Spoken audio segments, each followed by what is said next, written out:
I find myself in ruinous empathy because I don't know how to empathize with somebody that over personalizes things, and then I get agitated. So like if you over personalize something that just happened and you're like, you good? Because you just walked in with this face. Like, nigga, what? This is just my face. And then I'm going to get mad. So then my response is like, why did you make my existence about you? Why did you make something... You good didn't mean you feel a way towards me.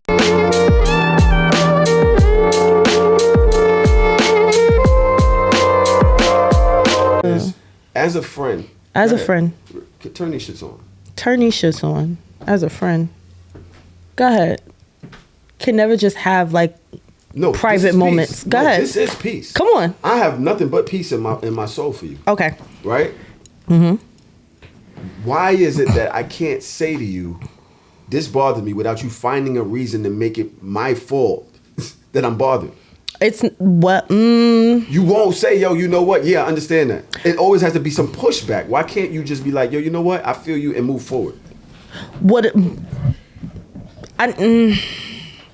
I don't like the way you're framing that, because it's like, does it mean that I have to concede my point of view, or does it mean that I only have to validate your point of view, or are what you saying is like, you want me to hear what you got to say and me just be like, okay. I want you to be a friend. Friend doesn't mean just bottles and fun and dancing. It means when I have feelings and I express them to you, you understand as a friend that I'm triggered. I can be empathetic. Say, no, I don't like the way you frame that. Oh, where do I stand in this? Do I have to have something? If you're not the one that's bothered, why do you have to care so much to be like, yo, I never meant to make you feel that way. No, definitely in the future, I won't handle you like that. Like I didn't intend to make you feel that way. And we go get drinks. Why does it have to be like, yo, this is the thing about you. This is why I don't. It's like, yo, where's the friendship in the way that you receive information from your friend? Where's the friendship? In empathy. Where is it? Yes. It's there. It doesn't feel that way if I'm expressing myself to you and it turns you up. Can I get an example? I don't like when you do that. That's not fair. My husband doesn't like it either. That's not fair. Like I have to remember some shit that I'm supposed to have forgotten. We never remember. Yeah. And with me, like, here's the thing, right? I'm the type of person that if I do something that affects you and you don't voice it in that moment, I'm going to forget and likely will do it again, because this is who I am. So if I can't get a concrete example of a time where I did that so I can reflect on that, it's very difficult for me to have a reflective moment unless it happens again. So you got to tell me in real time. That's not fair to me. I'm expressing something that's general. How is not fair to you? I'm expressing something that's general. You want me to pull up some experience from the past that I'm most likely forgiving you, forgiving us, moved on with friendship, so that we can now debate about that in order for you to understand the overall. So now if I'm not right about that particular situation, you won't understand my point at all. A situation that I've been let go, you want me to bring back up. I'm giving you all that you need to understand this, what I'm giving you right now. It's JD, do you understand what I'm saying? I completely get it and understand what you're saying. But, I do agree with the hunch. Okay. Because you do have to bring it up right there and then. Mm-hmm. You just got to bring it up right there and then. Like, I'm with that type of... Because I'm not going to lie, if I don't bring it right up and you do it again, I'm going to address it, right? But then what she did is give me an example. I'm gonna forget what she did in the past. There's no way I'm gonna remember. But I know she did it because I still feel those feelings. Right. You get what I'm saying? So like, I just gotta tap right back in. But then that goes to not actually letting it go. So do you know what radical candor is? Radical. Did you think I knew what that was? I'm just asking. I don't want to assume. Do you know what radical candor is? No. So radical candor is the thought process of like giving feedback to somebody in real time. And it happens like in quadrants. And I had to bring it up. I had to pull it up only because like I wanted to make sure that I was like being 100% correct. Mm-hmm. So there are 4 quadrants of radical candor. One is ruinous empathy, right? So that's when you have a low regard for yourself and a high regard for others. So like you're being empathetic, but you're being too empathetic to the point that you're not actually like saying what the issue is. The other one is manipulative insecurity, when you have low regard for self and you have low regard for other people as well. So like you're just like in a space where you just don't really know how you feel. So you're like interpreting these feelings, but you're not fixing anything. So you have a low regard for yourself and you have a low regard for how your words are going to impact somebody else.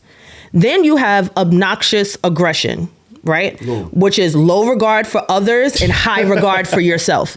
So you only care about yourself first. Just say loon. Just I get it. So radical candor is the sweet spot between high regard for others and high regard for yourself. So what that looks like is being able to give that in the moment, like say something in the moment so that I know. So you're holding me accountable, but you're also valuing and holding yourself accountable and caring about your own thoughts and feelings. That's the perfect time to tell somebody something like, hey, when you just said X, Y, and Z, it made me feel like this.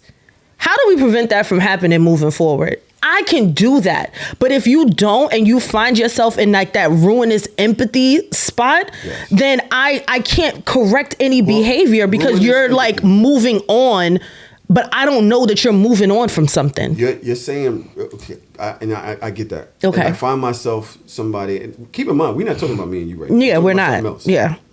I understand the ruinous empathy thing because I can always have an issue with something. Yep. So I don't want to ruin this moment by bringing up some shit that's going to fuck up the vibe when yes, it's something that you do that triggers me, but is it worth bringing up right now? We're at absolutely the spot where whatever. Now it turns into a Love and Hip Hop where we're going back and forth about some bullshit. I wouldn't say right there that second, but like probably by the end of the day. You know what I mean? You can definitely address that situation.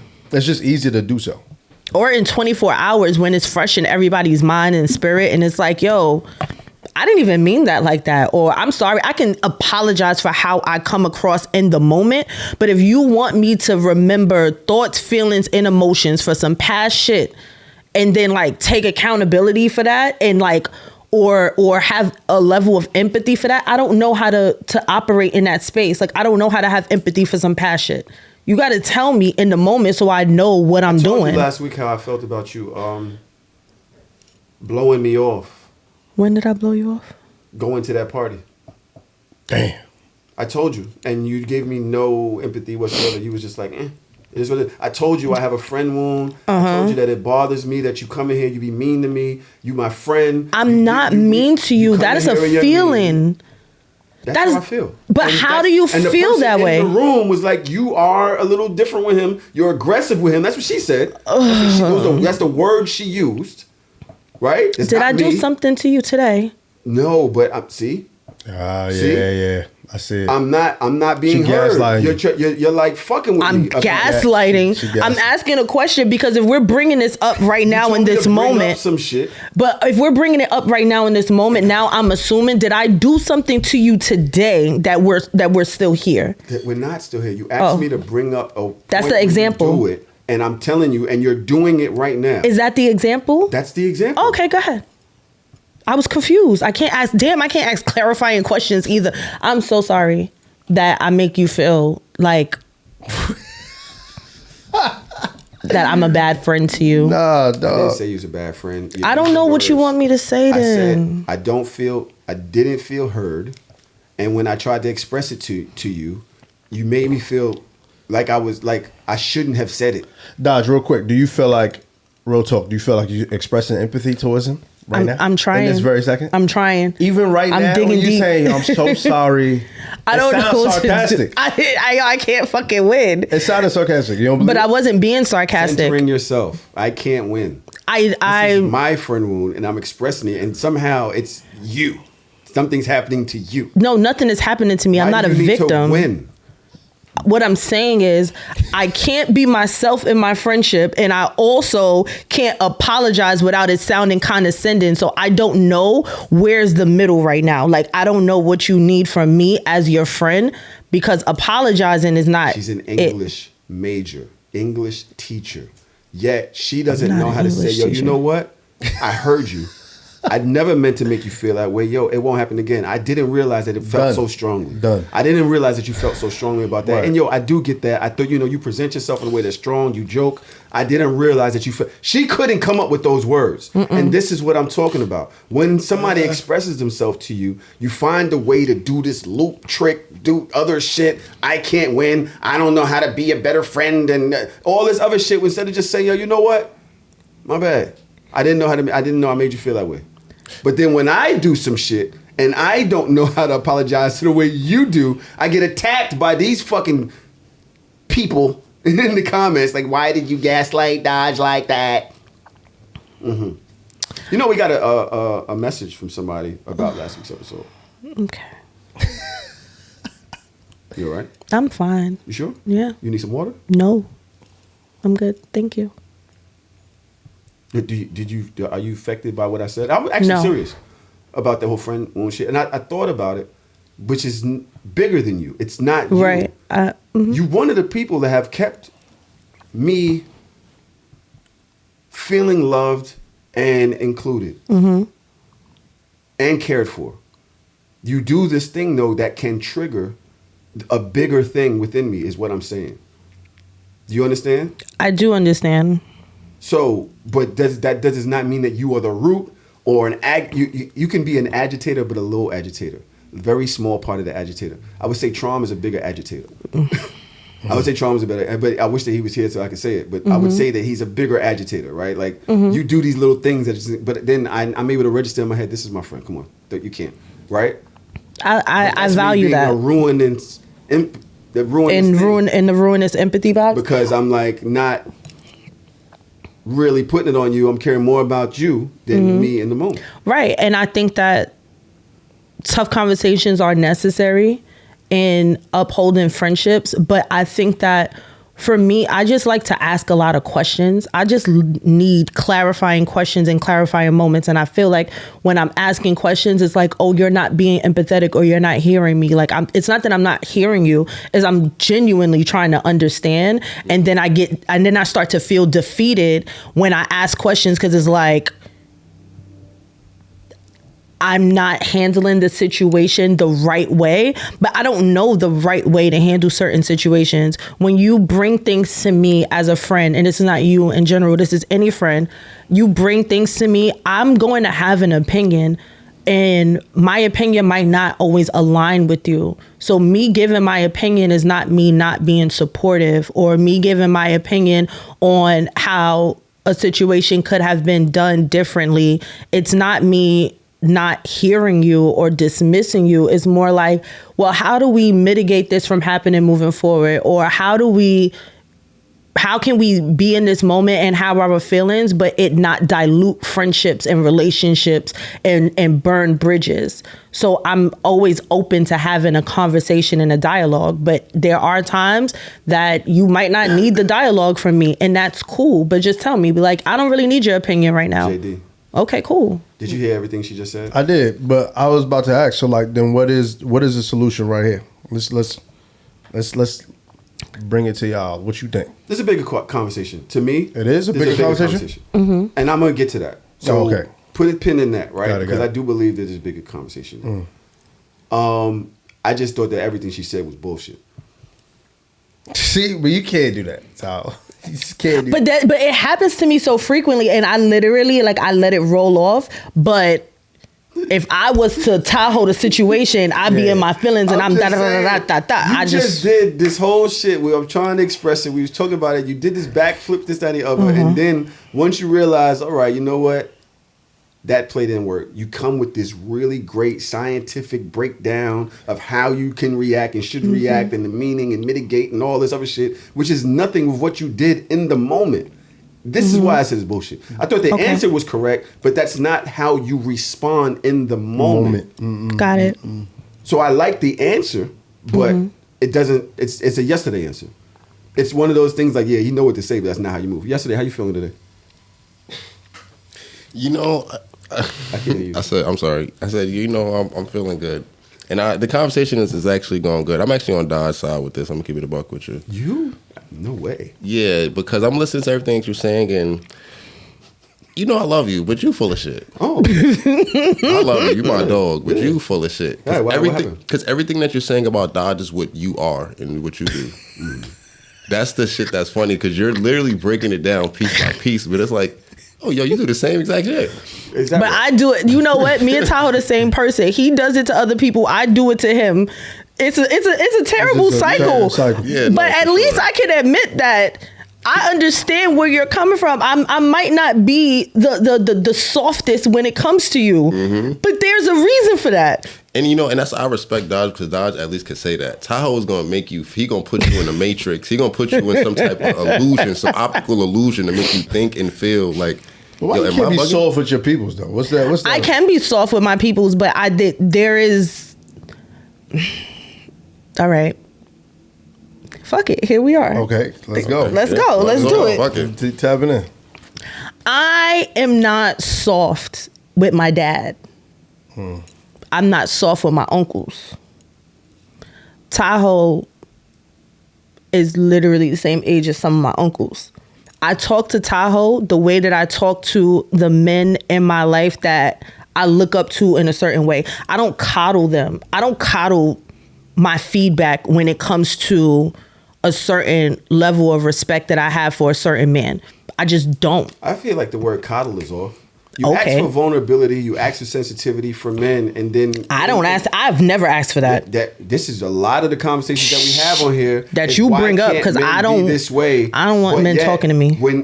I like when men shut the fuck up and like feel their feelings inside. I really do. I don't. Okay. You know what I'm saying? Oh man, see what I'm saying? This is. So I was riding with you too, though. Let's get to the root. I was riding Let's get to the root. I was riding with you. I understand, but I understand my toxicity. I know that about myself. Right? Who's but the when women we have are? the conversation, they never want. I love that you're that blunt because that's reality. That's how I feel. Men out here. So where are they supposed to exist? How can men return the empathy and the feelings that y'all want when that's the way y'all coming at us? You're talking about coddle. Yo, nobody asked you to coddle. Yeah. I didn't need to be rocked to sleep.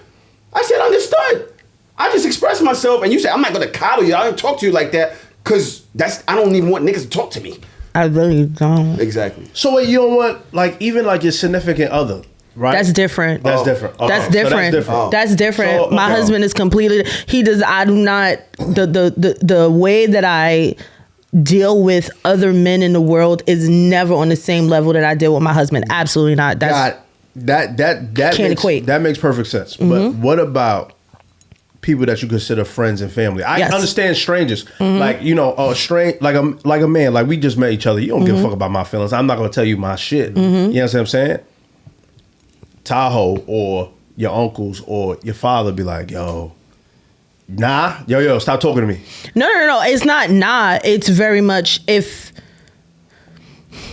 the men in my life, depending on the situation, I'm very, like I said, I'm empathetic, but I'm not the most sympathetic person. So I think that I just give feedback to the people that I know and that know me and that have known me for a long time in a different way than I would a stranger. I would probably come off more sympathetic or empathetic if you told me your feelings, but that is a facade.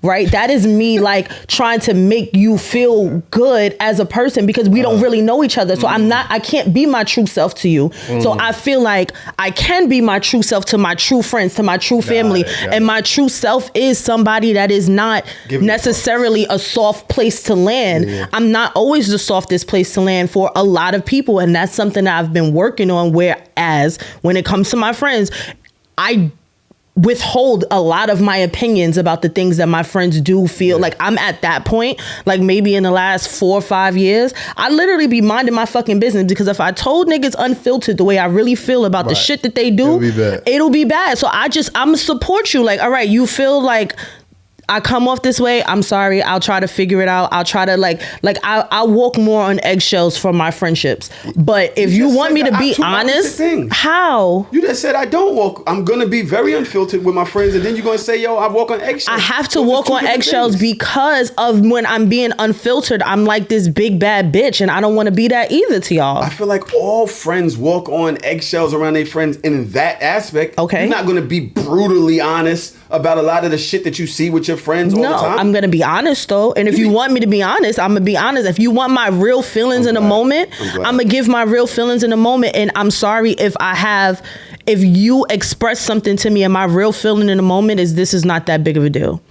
And my real feeling in that moment is this is light work. Like, this is not even something that's worth us even having this type of discourse. About the situation that you're going through. We're talking about whatever we was talking about last week. These are real feelings. Yeah. This isn't a time to say, yo, you know what? I'm on some I don't give a fuck. I'm on some, yo, niggas don't talk to me. I'm on some, yo, I just want to be super. Yo, that's not friendship. And yesterday, what the fuck, bro? Just because you had 3 cups on your tea doesn't mean that you just run off and just jump on the opposite side of the conversation. What? That's what he's doing. He's just being oppy for no reason. Yesterday is sick of your shit. Yeah, he's just being oppy today. He's just being oppy today because the nigga went to the corner store and got 3 cups to put around his tea because his hand was hurting. And I said, bro, I'm sorry, man. This is the essence of a nigga that can't fix a tire. And now he's like, yo, you know what? Yo, I'm on Dodger side all episode. So I have a question. Is it a problem for anybody to be on my side? Because the way that you calling him Oppie for understanding where I'm coming from, but if he didn't understand where I was coming from and it was 3 of y'all against my thought process, and then he's on the right side, so it's fuck me every time I walk in here. Every time you walk in here. Oh, that's Did I not just explain it? Did I? You heard me, JD? Yeah, so she's feeling in other words, to the people out there, she's feeling attacked, and now I don't feel attacked. She's lashing out because, yo, what you said was what you said. You got some pushback from it, and now you're like, oh, every time I come in here, I'm attacked. No, that's not the truth. That's not the truth. Okay. I'm on your side a lot of times. Not all the time. That's the basis of the show. No. Okay. That we debate. Yeah, we do. What's a debate if everybody on the panel agrees? You're absolutely right. Are you just agreeing? No. So then take back what you said. All right.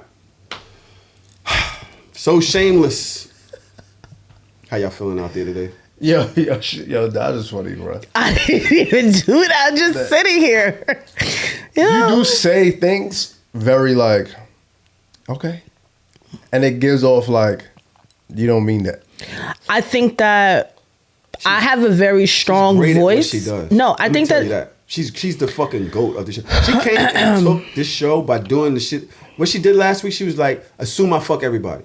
Bro, I watched that shit. I saw that shit too. I was like, that was. And then I just explained it down. Yeah, I can't care. And then everybody in the comment. Imagine if I said, nah. She explained it so well that the girls was like T and clocked the T and assume I fucked everybody. And so they wanted it on the shirt now. I'm gonna act stupid. They wanted it on the shirt now. You're the GOAT. Go ahead. I'm not the GOAT. I think that I have a very strong voice, and I'm very opinionated, and I'm like old Brooklyn to my core. But when I don't want to fight and when I don't want to argue and go back and forth, I understand the range of tone and octaves. So when I concede, I completely concede. And I can get how it might sound condescending, but I'm not being condescending. I literally just cool. And then we're going to move on to the next thing because I can't. I don't got the energy. I'm not. It's not even that I don't have the energy because I always have the energy. I'm just not finna do it. Ain't gonna finna do that. I'm not finna do it. Yeah. We've been doing this shit for going on, I think. 7 years? 8? This is 8. We're going on 9 years. We're in our 8th. We're going on 9. Okay. She's just gotten really good at saying, you ain't gonna do this right this time. Got it. Whatever. So I try to find ways to get her past it. Mm-hmm. She won't do it with me most often now. So I bring other people on to trigger, and then she goes there with them. So be careful.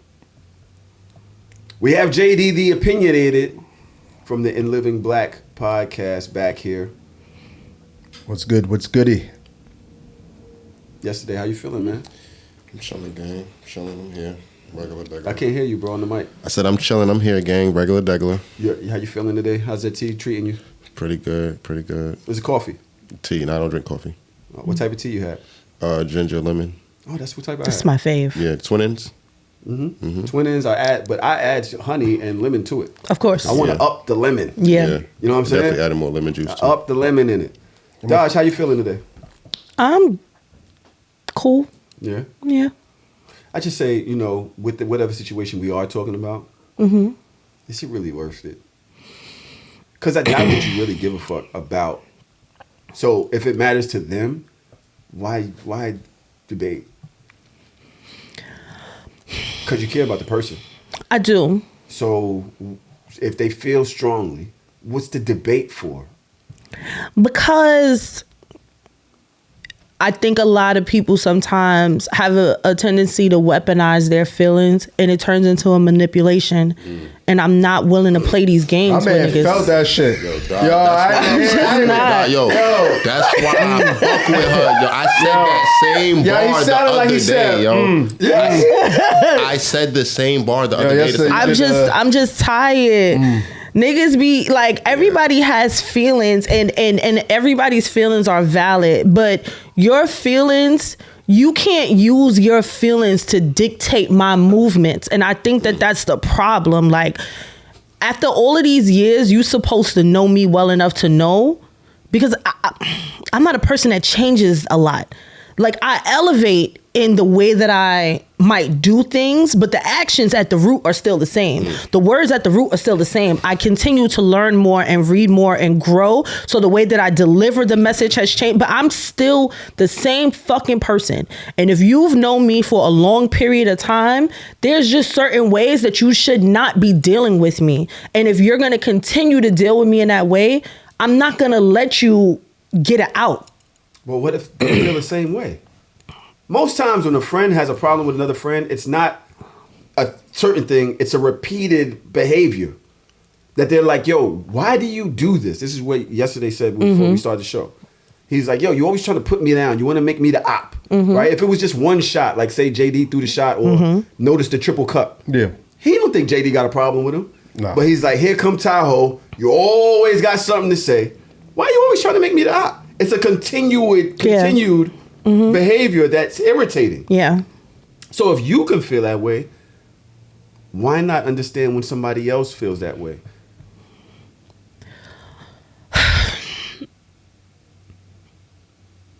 It's not hard to understand. Honestly, I just don't fucking care. And like I'm trying. I don't fucking care. Say that. But I do say it, and then when I say it, I'm a bitch. About me. How? How are we making this about you? Not me. Oh, because I'm already. But if I'm on hots with that one. Yeah, if I'm expressing something to you, and you know I care about you, and I'm expecting care from you, care means that when I feel away, you don't be like, I don't give a fuck. You but I don't give a fuck. And I'd rather argue you down and gaslight you and make you feel like you're fucking wrong for feeling a way about the way I treat you than just say, yo, you know what? I'm sorry. All right, cool. And let's move on and get a fucking drink. This is the energy that you want to give me, all of this, because I'm expressing some shit to you? You'd rather do this? I would rather say shit. No. Say it. Say the thing. But you saying the thing does not mean that I have to agree.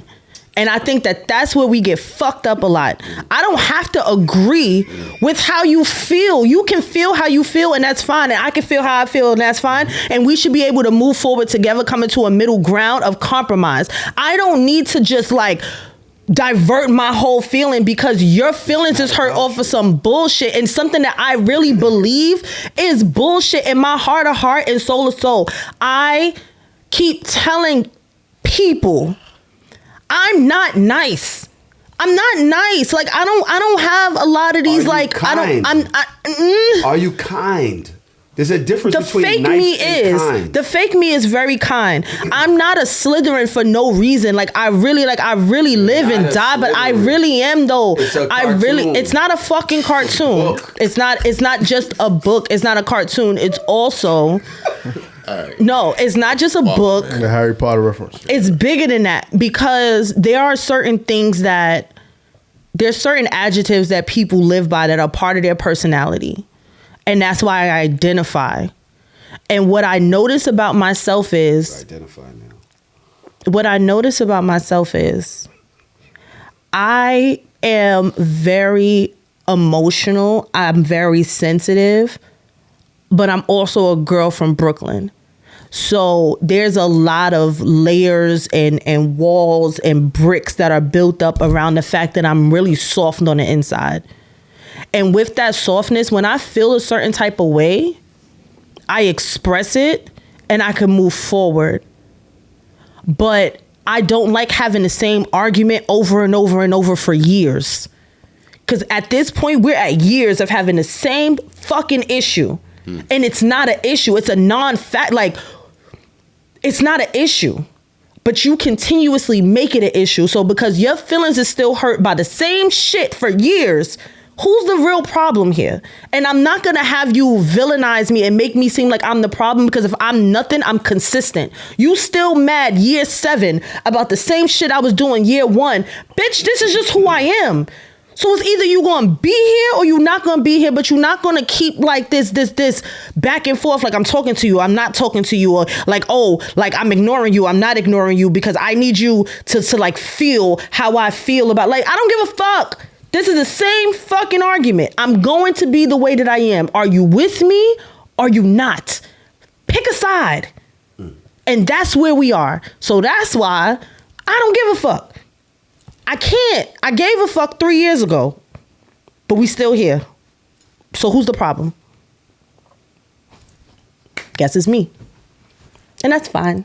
You said a lot that I don't understand. I think you understood. Because you're talking about a specific situation. Mm-hmm. So it's not for me to really say. JD, do you have anything for that? I just feel like I'm just going to fly in the room. Now, I do think, honestly, I'm listening to Dodge speak. I feel like we're very much so similar. And I think I'm trying to be a little bit better on caring about people's feelings. Mm-hmm. Because I do lack that sometimes. Like, I really don't care. Didn't you say that was like I said one that. of the worst parts of you, or some shit that you... 1,000%. So, do you agree with her, or are you disagreeing with her? Being that you said that that's something that you really felt that you've had to work on. I think it's a wrong way to approach friendships or relationships in general that you consider important, whether that's family or like whatever. I do, but I can understand how you get that. I can understand how you get that feeling, because that's one of the worst parts about me. Like the lack of empathy for people. Mm-hmm. Yeah, you know what I mean? Like, I don't give a fuck what you talking about. You know what I mean? I really don't. Like, I really don't. Like, you know what I mean? Like, you talking about certain, because like, I feel like, and I used to minimize people's feelings, and then think that their problems were like minuscule compared to mine. But then I had to like be like, yo, it's not even about you. Right. Like, what might be minuscule to you is large for them. Somebody else, right. You know what I mean? So like, that developing empathy for others is, I love that people could sometimes be like, I guess raised in that, but like that's a developing skill for me. Like, where I gotta like learn how to empathize with others, because I think I lost a lot of friends because of that. Mm-hmm. You know what I mean? Like they probably be like, yo, I feel this way about this, and blah blah blah. I'm like, nigga, what? Like, what you mean? Like, what you saying? Like grow up, actually. Yeah. You know what I mean? Like, I'll probably stop talking to them. Mm-hmm. I'll probably stop talking to them. I'll probably stop like tapping in with them. Like, I'm like, you know what? I can't do this. You know what I mean? Because you causing too much shit for me. Yeah. Yesterday, yeah, I heard a lot of invalidation, and this is exactly what I was saying the other day, coming from behind the television. He was doing that. He's clocking. Yeah. How do you feel about this whole conversation? Like, yeah. I'm listening, and I'm listening to Dodge, and I'm same like JD said. I'm realizing how similar me and Dodge is, because everything that she said, I'm talking about word for word, breath for breath. I've said the same exact thing to friends, relationships, people. You feel like. good about that? Go ahead. No, I just wanted yesterday. Good or bad? Go ahead, yesterday. Go ahead, finish. No, I'm just saying, like, I understand it because I'm the same way too, like, in how I operate. It's a little different with my friendships. I don't really have like issues with my friends because I feel like Dodge said, once I'm friends with you for a long time and you know how I am and I know how you are, once we have that, that dust up and we get past it and we communicate, we never have the issue again because we respect where each other come from. So exactly. And that's why sometimes for me, when I get places or I get around people, I'm like, I respond differently because I'm like, yo, in my real life friendships, I don't deal with this type of like this stuff. Foolishness. Yeah, like I don't deal with shut this. the fuck up. Yeah, like I don't be dealing with that because in my real life, people don't do and say some of this stuff. Like, so that's why I was agreeing because literally word for word, bar for bar, I live a lot of what she said. But we gotta be better than that. We gotta be like, if my friend comes to me and be like, yo, I really had an issue with whatever the fuck you did or whatever the situation was, I can't then be like, nah. You know what I mean? Nah, what you mean? That's silly for you to have an issue with that. Yeah. I can't then be that because I think I've lost out on good people, like good folks, because of that approach. Like, nah, I disagree. And just like, shut them down. And that, to me, while I understand a lot of what y'all are saying, it's like, do you care about something that we've said in this room before? I know I've said it. Yeah. You can be right and get the wrong reaction. I noticed that from being a man in a relationship. Yeah, I could fight with you about this, but now, why did I have to stand on that? Because now you're miserable or angry or it fucks up the whole energy or whatever. Like you don't feel as secure, safe talking to me about certain shit. It causes a divide right there when I really didn't need to like be 10 toes on that one thing. It wasn't that deep. It wasn't that deep. It's never that deep. That's another thing too. It's never that deep. It's never that deep. Yesterday and Dodge, two of the closest people in my life. I am glad that y'all extend me a lot of grace in the way that I am and present and everything like that. But I am concerned. I would be concerned. Well, Dodge maintains friendships and relationships as well as she's great. But I don't. I see somebody saying if I was Dodge, I'd be so pissed, and I'd be like, yo, I'm actually fighting for my friends' friends. You are. I'm fighting for y'all's relationships.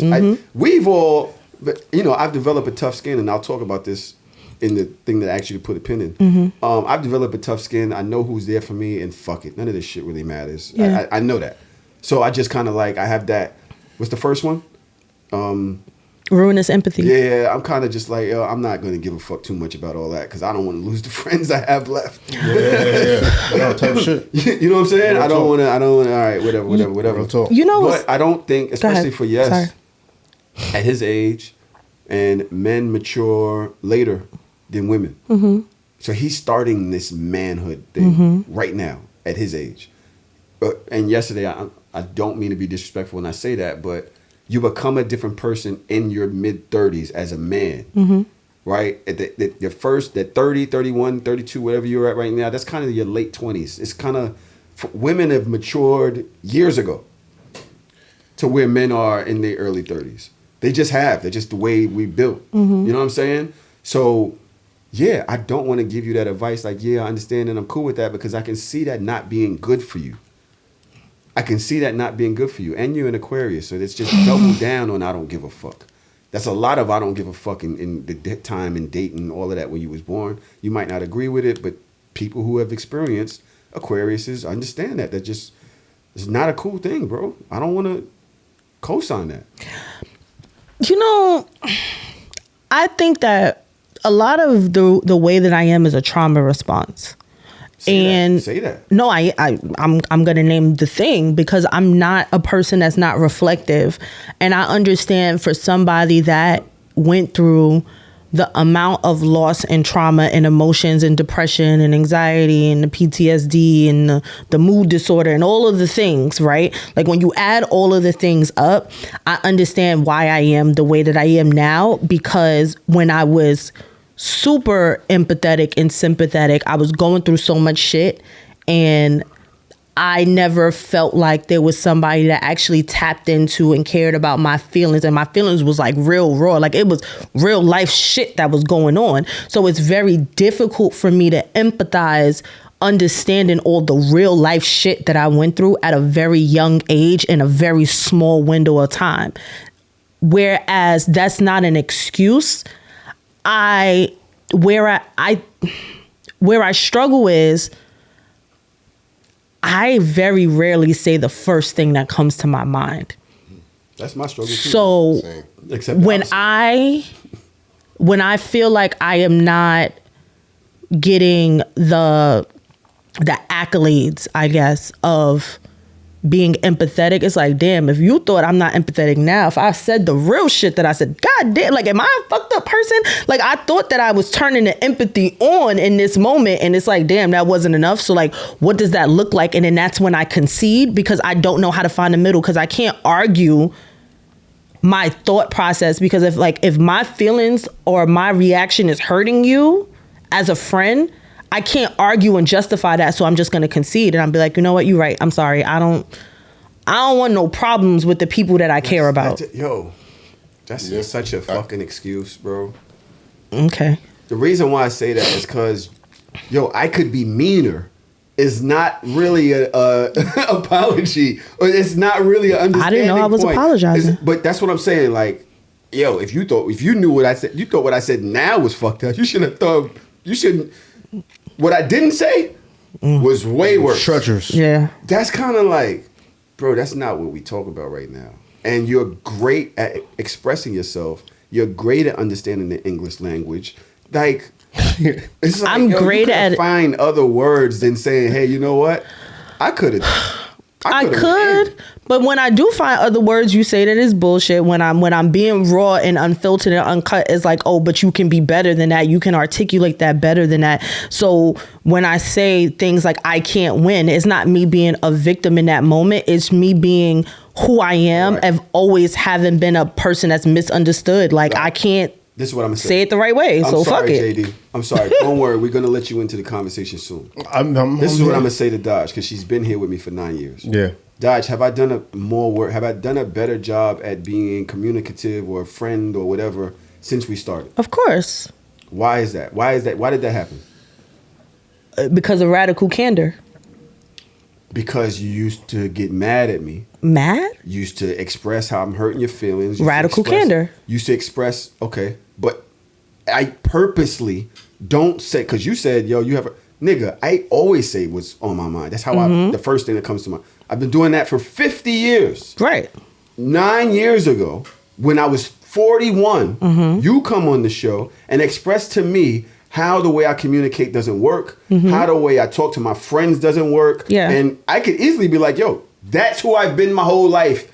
You should have heard what I was gonna say. You should have, deal with it. You know what I mean? I could do everything that you're doing right now. And yet, as an old dog that's not supposed to learn new tricks, I changed the way that I communicate. Right.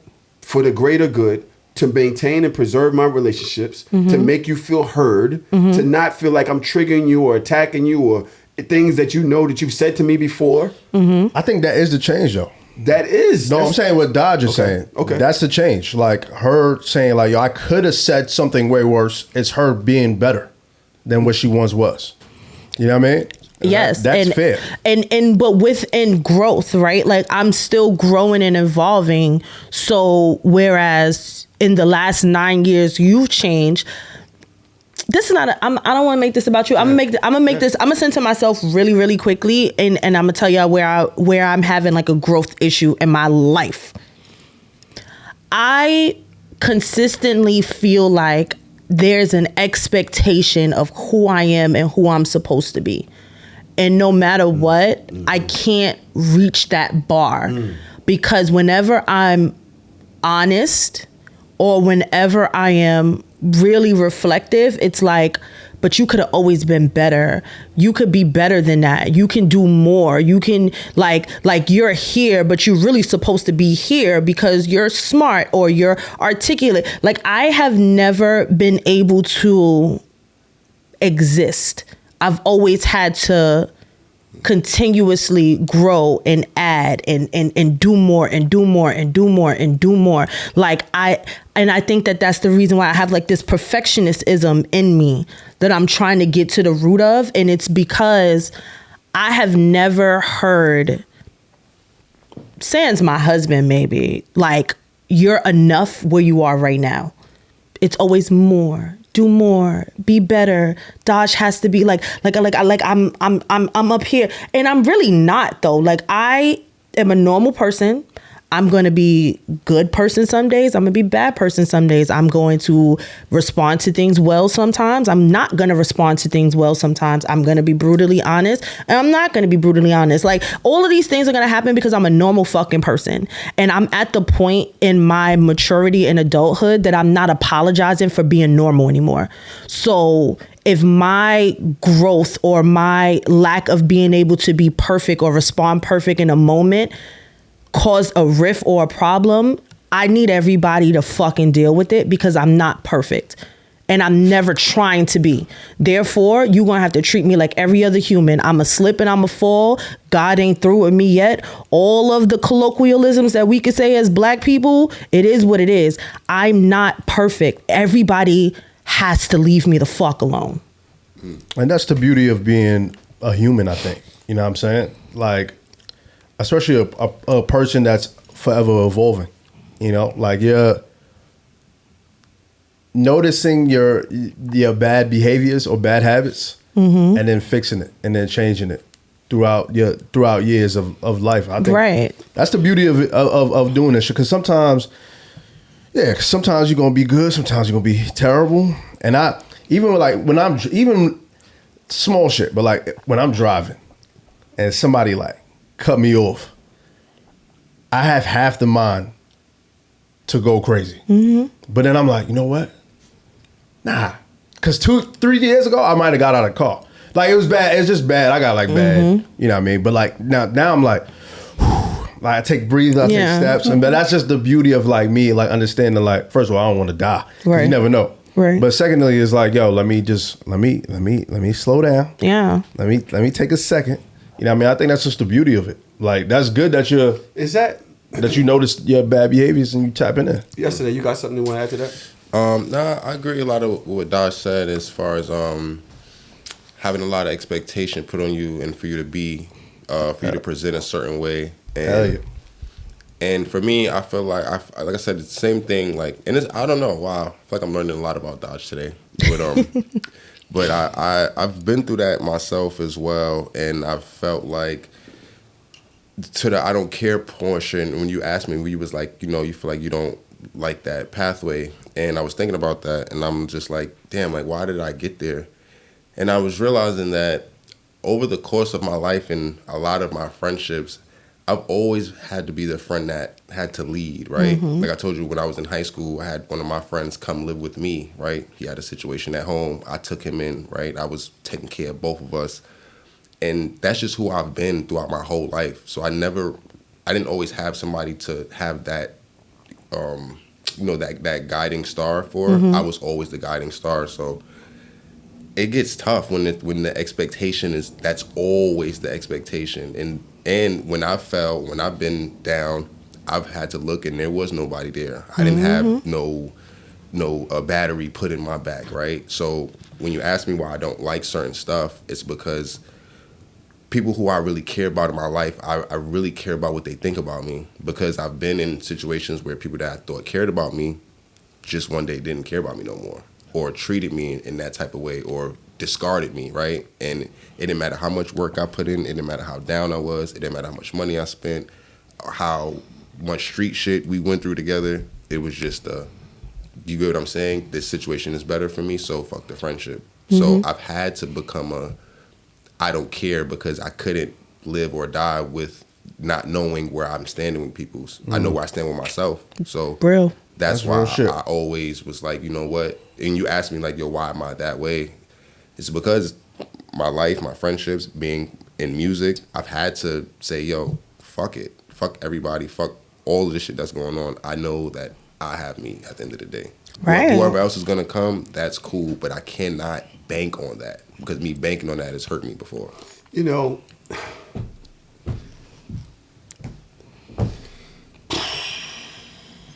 I'm so, for one, I'm sorry you feel that way. I've tried to be a guiding star in your life. Definitely have. So I don't know if I'm triggered or. No, I'm not referencing you. I don't know if I made it about myself. You know, this is not about you. This is not about you. Yeah, but you like, I don't have nobody, and I'm like. He said prior, didn't. Yeah, I'm saying prior. Right. Think everything Now, I'm saying is prior to me getting here. He literally Now. said that. Yeah. Okay, twins. Did Listen. not. Not to minimize what you guys are saying, right? I may just not. I think you guys are on the same plane. You guys are all like floating. Y'all are having a great conversation amongst yourselves, and I'm sitting outside of it. Like everything that y'all are saying, I've been through and have had to get over. For instance, the not good enough. Isn't that something that all of us? I don't know if it's as black kids. I feel like our parents. I was the kid that came home with a 96, and my mom's like, "What happened to the other 4 points?" Yeah. Right? Yeah. Oh, I cleaned the crib. Why didn't you do this? It's like there was always an expectation for more. And I think we get that even now with these shows and just damn near everything. It's like, well, why didn't you do this? Instead of congratulations, it's, well, what happened to this? I was about to say, though, to be honest with you, I think expectations is like really what, if somebody has an expectation for you, period, I think that means that you're destined for like greatness. Because to be honest with you, there's a lot of motherfuckers out here that nobody's expecting to be anything. Shit. You get what I'm saying? Shit. So if somebody has an expectation of you, that means you're probably one of them. Like to be, if in whatever world successful looks like for you, then that's just what that is. And then I take expectations very seriously. Like I'm not even like looking at necessarily what others expect from me, but I've heard it. Like, yo, I expect you to do this. I expect you to do better. Same thing with Tahoe saying, yo, you bring home a 96, where's the 100? Things of that nature. I took that as like fuel. Like, all right, fuck it.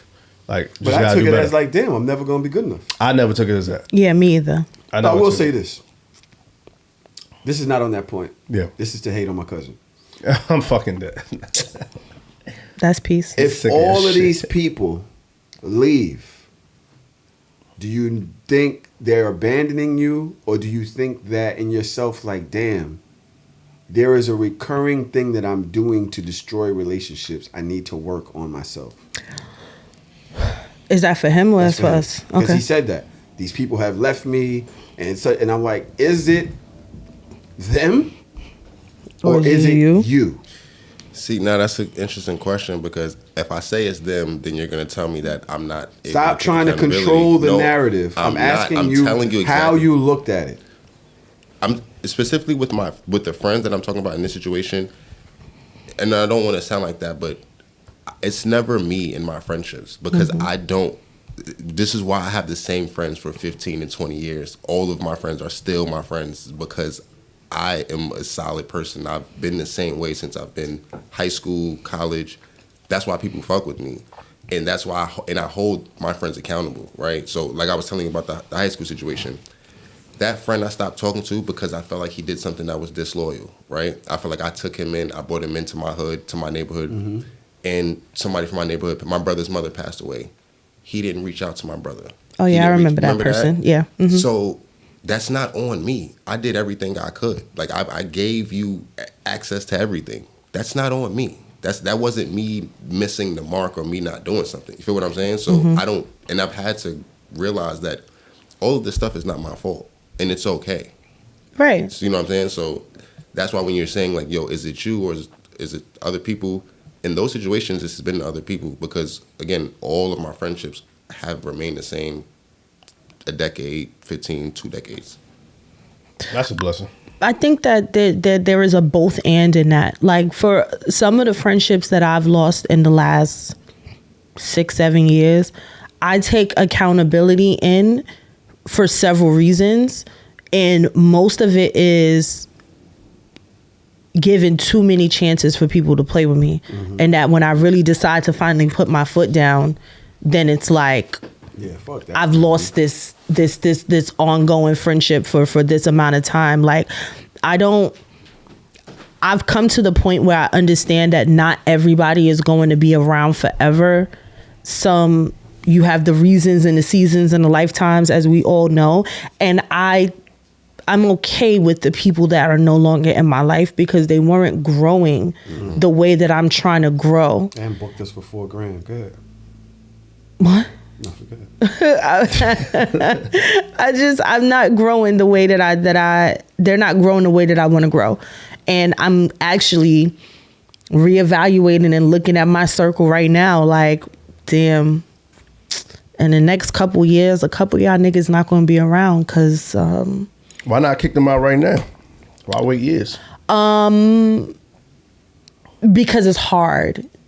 It's going to be a hard thing to do, but living in a space of radical candor, the conversation has to be had. And once we have the conversation, I don't see how the relationship survives or continues in the way that it is right now.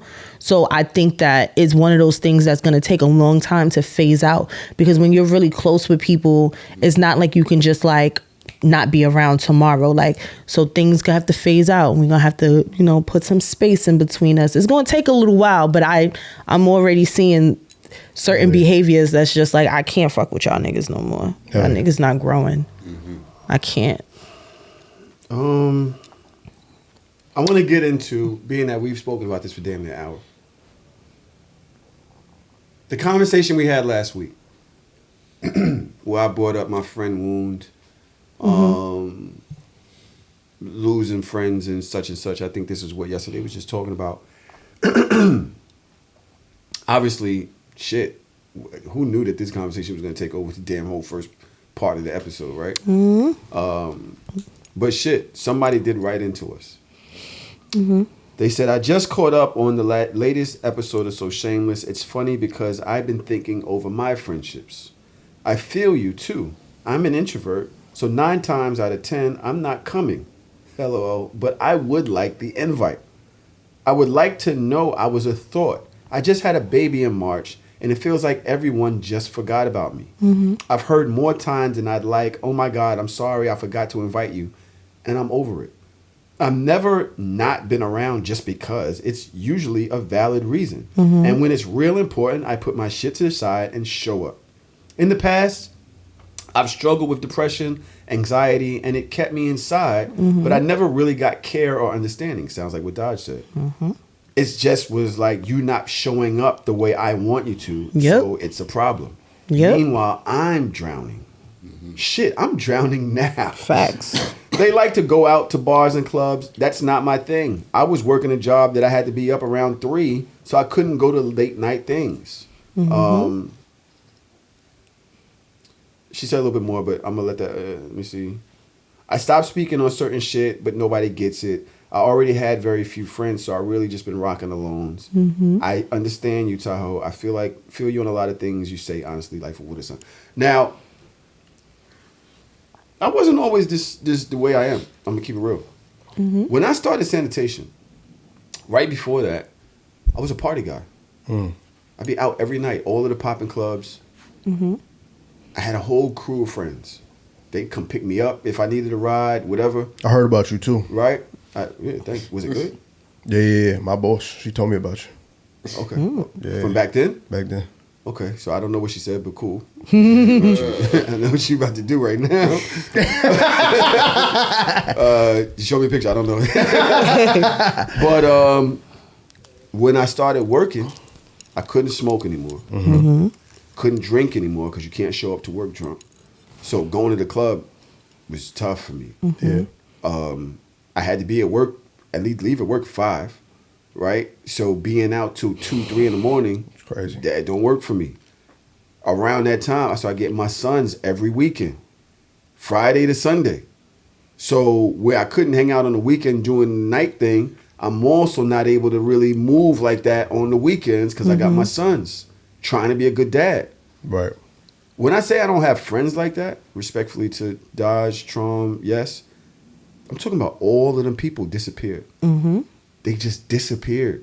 The calls stopped coming in. The pull-ups didn't on my stoops. They just stopped. And I found myself in this whole new life before creating the communities that I created, kind of on my own. Yeah. That shit hurt. So me saying, yo, no invite, although it's a joke, it's kind of something that I kind of got used to. Or if there's a friend wound there that I'm kind of like jabbing with, that is actually, but it's coming from a real place. And so I understand Shorty on this because as pregnant women seem to go through that a lot. Yeah, true. You know what I'm saying? Yeah, I don't know. I think we all have friend wounds, and I think that, or just like relationship wounds from whatever the fuck that we've been through. And I think that while I respect and understand that side of it, for me, my friend wound is disappointment. I don't like to be disappointed. I don't like for somebody to say that they're going to do something and not do it. Because if I say I'm going to do something begrudgingly with a whole fucking attitude, rolling my eyes to the back of my head, but I'm still going to show up. And for me, that somebody that likes to pour into the people that I care about, if I'm doing something or I'm planning something, like it's never about me. I don't center myself. I center my friendship. I center the experience. So if I ask for somebody to show up or ask for something to happen, or especially if I have an RSVP, it's because I'm allocating my expenses to make sure that everybody has an experience. Like thinking back to my birthday, and this is not about you. It's not, don't make it about you, because you're not the only one. Like you got to stop putting yourself in this box. It's not just you. So JD, context. I'm gonna keep talking about this because this is my friendship trauma. We talk about yours, we're gonna talk about mine. I decided to have my friends, like my close friends, come to my house, and something I thought would be fun is if everybody did a presentation of their favorite conspiracy theories and like argued it out in a room and like tried to convince the room of why their conspiracy theory is like the most valid. Keep in mind, she wanted the presentation. Like, yeah, I wanted a whole deck. No, it didn't have to be a whiteboard. There was Google Slides. Like it wasn't that serious. It was Google Slides. You had to put together some homework. For her birthday. Yes. Yeah. Cool. I literally bought trophies for everybody, and also bought a trophy for the person that everybody was gonna vote to be the winner. I planned like this thing. Like I had like the drinks and like I thought it was cute in my mind, and I had a vision of it. And when I bring it up to my friends and they complain about it, that makes me not feel good. Or when the day comes and everybody doesn't show up, and I've allocated, like, damn, I bought everybody an award. Like I threw mad of the awards in the garbage because they was like just sitting on my table for mad long. But why would I give you an award for something that you didn't do, for not telling me that you wasn't showing up? I gave you, first of all, I did my presentation here on the show. My conspiracy theory, I did it here. So you did your presentation, or you was just talking? I told you. You was just talking. We could have did it here. You could have been like, yo, you see how I have to amend what I want to do to fit in the box of my friends. Like my friends that it's in the garbage. It's gone. They're gone. You threw out my award. Yes. Did it have my name on it? Does it matter? If it didn't have my name on it, it wasn't mine. Okay, then it wasn't yours. What I'm saying is, this nigga is crazy. Like, can you imagine if I spent the extra bread to get each of the awards engraved with somebody's name, and they don't? And not only did not show up, but didn't have the decency to tell me that they wasn't going to show up. I thought it wasn't about me. Oh wait. No, but he's not the only one. This is what I'm saying. Because if I was going to personalize a Tahoe trophy, then I would have to do it for everybody that RSVP'd. But again, not the only person that did not show up. That's bad work. Everybody has their trauma. Everybody has their things. Around the same time last week, I had to say sorry. I said sorry. You don't have to keep apologizing for it. I'm over it. But I'm saying if we're talking about friendship traumas, we all have it. Yours is exclusion. Mine is disappointment. But some way, somehow, we keep triggering each other. But I'm the fucking bad guy. See? But I'm the bad guy here, and I got to be reflective, right? I have to be the one that has to grow, and I have to empathize with the feelings, right? I have to empathize with the feelings. Meanwhile, back at the ranch, this is not the first, second, or third time, right? And she said, "Oh, we all have it," and went into her thing, and now it becomes always about you. Couldn't just say, "Yo, you know what? Yeah, I get that. I understand how you feel. I didn't say that. Same way I felt when this happened. Let's work on not doing that to each other now that we have these things." Oh, I'm sorry. I have to be the fixer. It has to be a tit for tat. So let's work on how you don't feel abandoned and I don't feel disappointed. How do we find that bridge, friend? Well, where you don't feel abandoned and I don't feel disappointed. I think at the end of the day, me hearing you is one thing, but I never feel heard. Like when I'm bringing this whole thing up, this could have been a whole bigger conversation. Somehow, you got to answer the question. We went back to where we were last week. We just had the same conversation, in which I apologized. I thought we move forward. Yes, and I said it would never happen again. Somehow, but aren't you the same person when I said that I wanted to LARP for my birthday this year? You said you wasn't doing that shit. Well, do I have to LARP? Why do I have to LARP? You don't have to do it. I did say I dressed with you as a cow. And you see what I said when I said that your trauma is abandonment and my trauma is disappointment. So now if I no, you don't have to do shit, but if I don't invite him to something that he already does not want to do, then I'm triggering him because there's no invite. But then if he doesn't show up for me because he doesn't want to do the thing that I want to do for my fucking birthday, which is it's a problem. And when I said that, how do we mitigate the fact that you feel left out and I don't like feeling disappointed? How do we bridge that gap? That's true. How is that true? Okay. True or not? So everything that I want to do for my birthday, you're gonna do? If it was your birthday, I would absolutely do it. Everything you so this y'all everybody in here agree with this? I have to LARP. You don't have to do shit. Not you. Oh, okay. Because you're just doing that bridezilla shit. Everybody, if it's what they want to do for their birthday, you have to do it. That's what you're saying. Yeah. Yeah, being a good sport. Being a good sport. And just to be clear, my birthday is first in the year, so I just want to put that out there. I somehow it came about him. I struggle with that shit too though, bro. I ain't gonna lie to you. You know what I mean? Like when my friends want to do something for their birthdays and it's kind of like I'm definitely not into it. I know I'm not into it. And I don't get a lot of invites to like parties and clubs and shit like that. And so I feel like, yo, you didn't even invite me, dog. Yo, I know you're gonna say no anyway. Mm-hmm. So what? I would have liked to tell you no.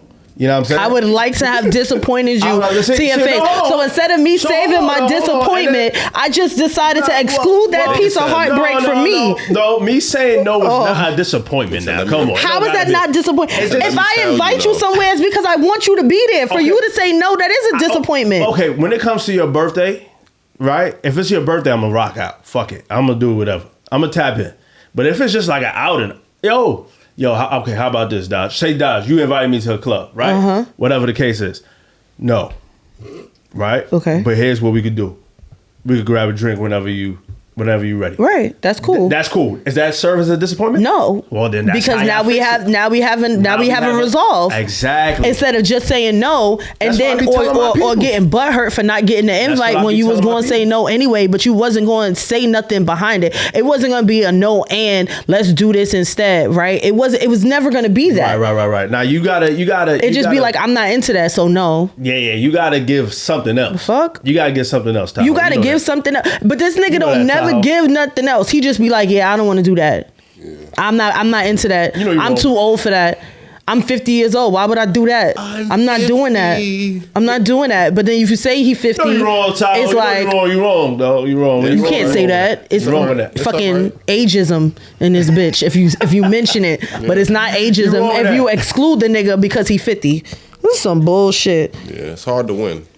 You can't win. Like, and that's when I concede. And when I concede, I'm condescending.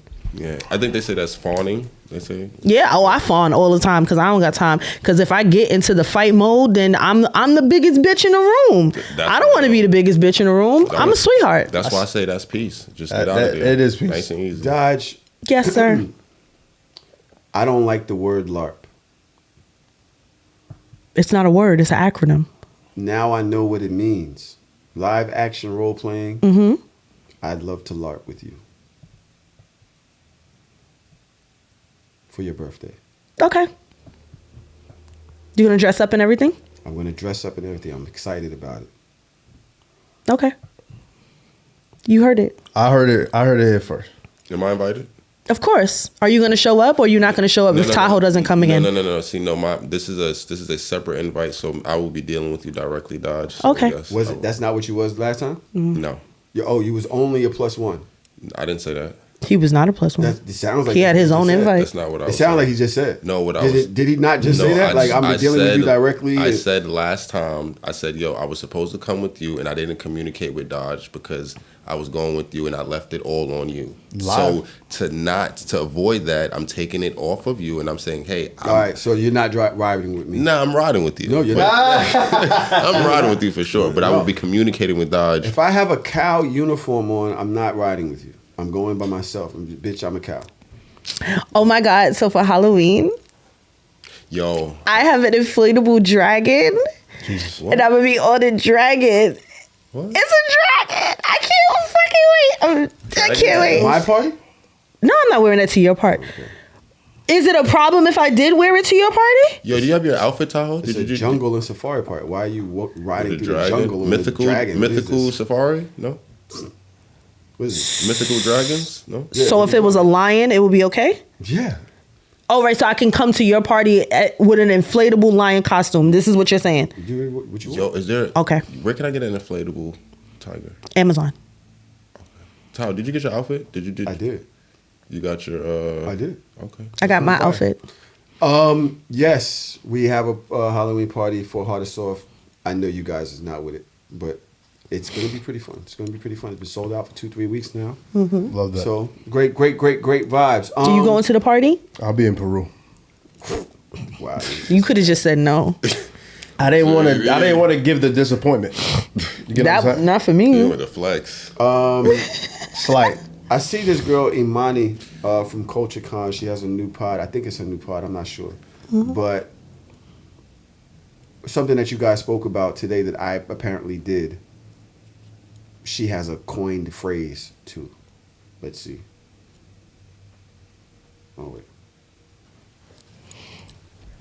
All right, hold on. All right, let's see. Shit's cutting into my fucking thigh. I was in therapy and I learned this new phrase and now I'm telling everyone because that's what therapy makes you do. Give it to me. So over-personalization is when you take like a neutral event, like let's say you come home and the door is shut. Yeah. Instead of just thinking like, oh, the door is shut, you're like, oh, this person's mad at me. Like you put meaning into something that's pretty neutral. So you walk into the tour bus and let's say your manager's like on the phone and they're not like, hey, Joey, what's up? Right. And in your mind, you're like, yo, did I do something wrong? Like that is all examples of like over-personalization. Yeah. So you're in your own world of spiraling. Meanwhile, nothing really has happened. And I think that can sometimes, I think, happen for oversensitive people, where it's like, I love that I'm oversensitive because I can feel energy and I can react. I'm a super victim of what you're talking about. Yes. Yeah. I definitely over personalize, and that's why I like to communicate because I'm like, yo, you good? You know Like, what I'm wait, are we saying? okay? Like we okay? Like, are you good? You Right, know what I mean? Like 'cause- because I know. you kind of then like acknowledge me. And, You know what I mean? So you good? Oh, okay, cool. right. What you gotta say, Josh? She look at it. So that's the kind of shit that be pissing me the fuck off. It does. That shit makes me so. It's not about you. That's your thing. It makes me so mad Why? What part of it exactly makes you mad?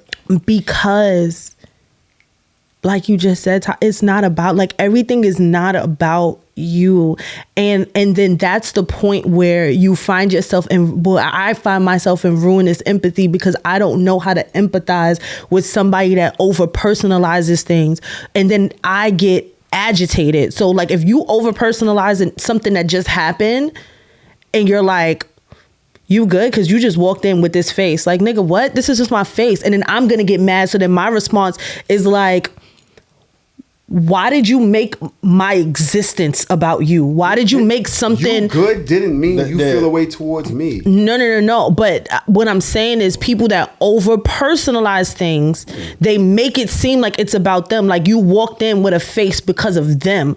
And it's like, 75 things could have just happened. It's not about you. And the fact that you're centering my feelings about you pisses me off, because like, don't you ever think that you that important that you could shift my whole, you don't have control over that. There are a lot of things that it takes to get me to the point where I'm shifted, but like, fuck out of here. Like, it's not about you. I definitely I think I overstand what Joey Badass was talking about, unfortunately. I do personalize a lot of shit. Even the thing is, it's not from your example it's that's a drag. You know what I mean? You somebody walks in, like, and then you got a face. I'm not gonna be like, yo, you got a face because of me? Like, you tripping? Are you all right? Nah. But like, say if you're with your significant other or your friend and you just rocking with them all day, and then their whole vibe switch up. Like, they mood, they tone is different and shit. I'm like, yo, you good? Like, I do something? But why would it be you though? Especially if you was with that person all day and they was in one space, and then automatically their tone and their mood switches up. Trauma. Centering it, like, that shit. It's trauma. I think that's stressful. I think it's trauma, and it is stressful. Because I have had this conversation before where it's like, yo, not everything is about you. Yes. But I've also dealt with women where it was like, it was about me. And then that is exactly how they was acting. Right. So like, now it's like a traumatic response almost. It's like, oh shit, what I do now? Like, can I fix it? And there's this, listen, a lot of times when people are acting away, there is a catalyst somewhere. Something did happen. Yes. Something definitely something happened. It just didn't have to be you. And you might not, the trauma that he's talking about, I relate to, because a lot of times y'all not ready to talk about it. 1080%. Y'all really will hold it in and express it in other ways. You got to understand, just because we've had experiences with women. And so we learned that y'all have this common things that y'all do. It doesn't mean that it's just you. But hey, I've been through this before. I've seen this type of behavior before. Okay, what is it? Why are you acting like that? Why did you close the door like this? You never did that before. Never. You don't do this. 9 times out of 10 is because of you. 9 times out of 10. But I think that minimizes the full range of experience that a woman can have, that it's always just you. It can't, like, it can't, like, for me, I can only think about myself in this one, because I can't speak for everybody. There are so many things that I'm constantly thinking about or constantly doing or checking. Like, I could be perfectly fine right now and then look at an email that just pisses me the fuck off, and I'm just like, but that's not, I need to regulate my emotions. So by you making it about you or censoring yourself, or just like, what just happened? That's fair. Like, what just happened? Like, your whole mood changes. It's like, nah, I'm good. Like, no, but I could tell I'm good. Like, we're good. Like, I need to process those feelings and those emotions. And I think that sometimes, because men have this natural, I want to fix it. I want to fix it. I want to fix it. Like, damn, let me have a moment to process and itemize what the fuck I even feel right now before you try to fix it. Cause nigga, I can't, because it's a human thing. I'm a fucking person. But Dodge, can you not just then say, hey, I just read this email, give me 2 seconds. It's not you, but I just read this email that just pissed me off. Give me 2 seconds. I can at 36. Right. I could not at 25. At 25. I could not at 26. I couldn't at 27. Like, I had to figure out how to find the words to say the silent part out loud, because I realized how much I emote. Yeah. And I realized how much my feelings and my energy can change the trajectory of the room. For sure. So I realized that I am emoting. So sometimes I have to take a step back and be like, no. This is not. It's not about you. Do y'all think?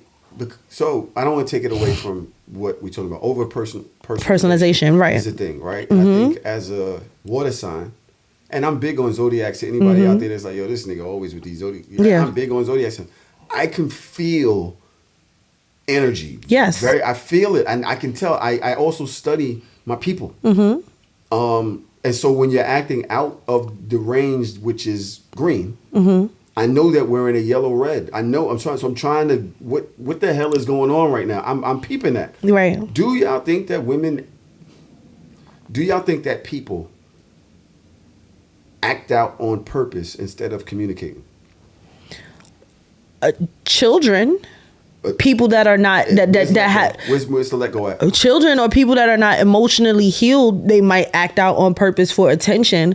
But then I also think that there is a you don't think women do that? I thought we was talking about people. You said people. Children. So when you because children can be boy or girl. I said children. I didn't say little boys. I didn't say little girl.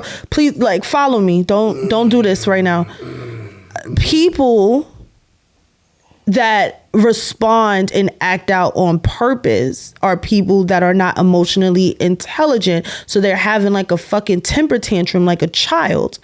However, there are some people that are more healed and can have that conversation. And then there are some people that are just not self-reflective. So where they're not able to see themselves in that moment because maybe they're trying to navigate. So they're showing up one way, but it's very unbeknownst to them. You ever see somebody that don't know how to hold it down? You could tell that all their emotions is all on their face and all on their arms and on their sleeve. It's yo, you're showing everything that you're feeling right now. And they're no, I'm not. No, I'm not. I'm normal. No, nigga, you're not. You're just not a person that's self-aware enough that you can see how you're reacting. And as a person that is working on their awareness, I understand that where when I get triggered, I have tells, and I'm trying to bring that back and try to have less tells, but I think it's hard. I think most women are like that. I'm not gonna lie to you. I'm gonna be very honest. I think most women are like that, and even with my friendships that are with women, they understand that the energy is thick if they're not in the best mood. The relationships I had with women that I was with, they understand the vibes. I've only probably dealt with 1 or 2 women in my life that understood their, you know what, let me communicate that I'm not well in this moment because I know how my energy may feel to the room, the rest of the room. You get what I'm saying? And yeah, you got some men that do that same shit too, but then I'm looking at you funny. You get what I'm saying? And it sounds bad, but it's just true. It's a double standard. But I don't think a man should display his full emotion. I shouldn't know when you come in. But when I say it, I hate men. No. I actually understood what you were saying with that, but the way you say it, it kind of came off crazy. So let me say it as a man. Okay.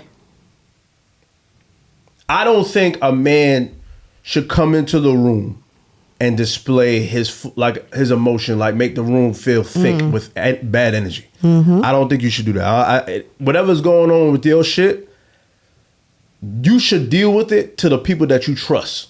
You get what I'm saying? If you're out here just walking in a room and your shit is thick, you in a bad vibe, that I don't respect. You think that a woman should do that? Should be able to do that? No, I'm saying a man shouldn't. A man shouldn't, but in that you're saying I don't think I'm not saying that a woman should either, but I'm saying it's more of a woman trait than a man trait to me. Is what I'm saying. And it sounds bad. But yeah, how are you equating that with the woman trait? That's just not a good person because trait. women are emotional creatures. You get what I'm saying? And we are also emotional. People in general are emotional. But I just don't think that it's good if a man displays his emotion a certain way to the room than a woman. You don't think it's a masculine masculine trait to be able to express your emotions in that way? You're not expressing your emotions. You're just you're not expression. That's it is expression. And you're expressing it in that way. It's a nonverbal. It's nonverbal. Yeah. If you don't want to say it, I will. No, I don't think that men should move like that. I'm so sorry. I think that the one of the major differences between men and women allegedly around emotional regulation. Button that shit up. Tighten up. Yeah, tighten. It's 2 minutes. Yeah, tighten up. Y'all niggas gotta. Niggas really gotta. This it really triggers me because I don't come from, and I don't understand, and I was not raised by these types of men. So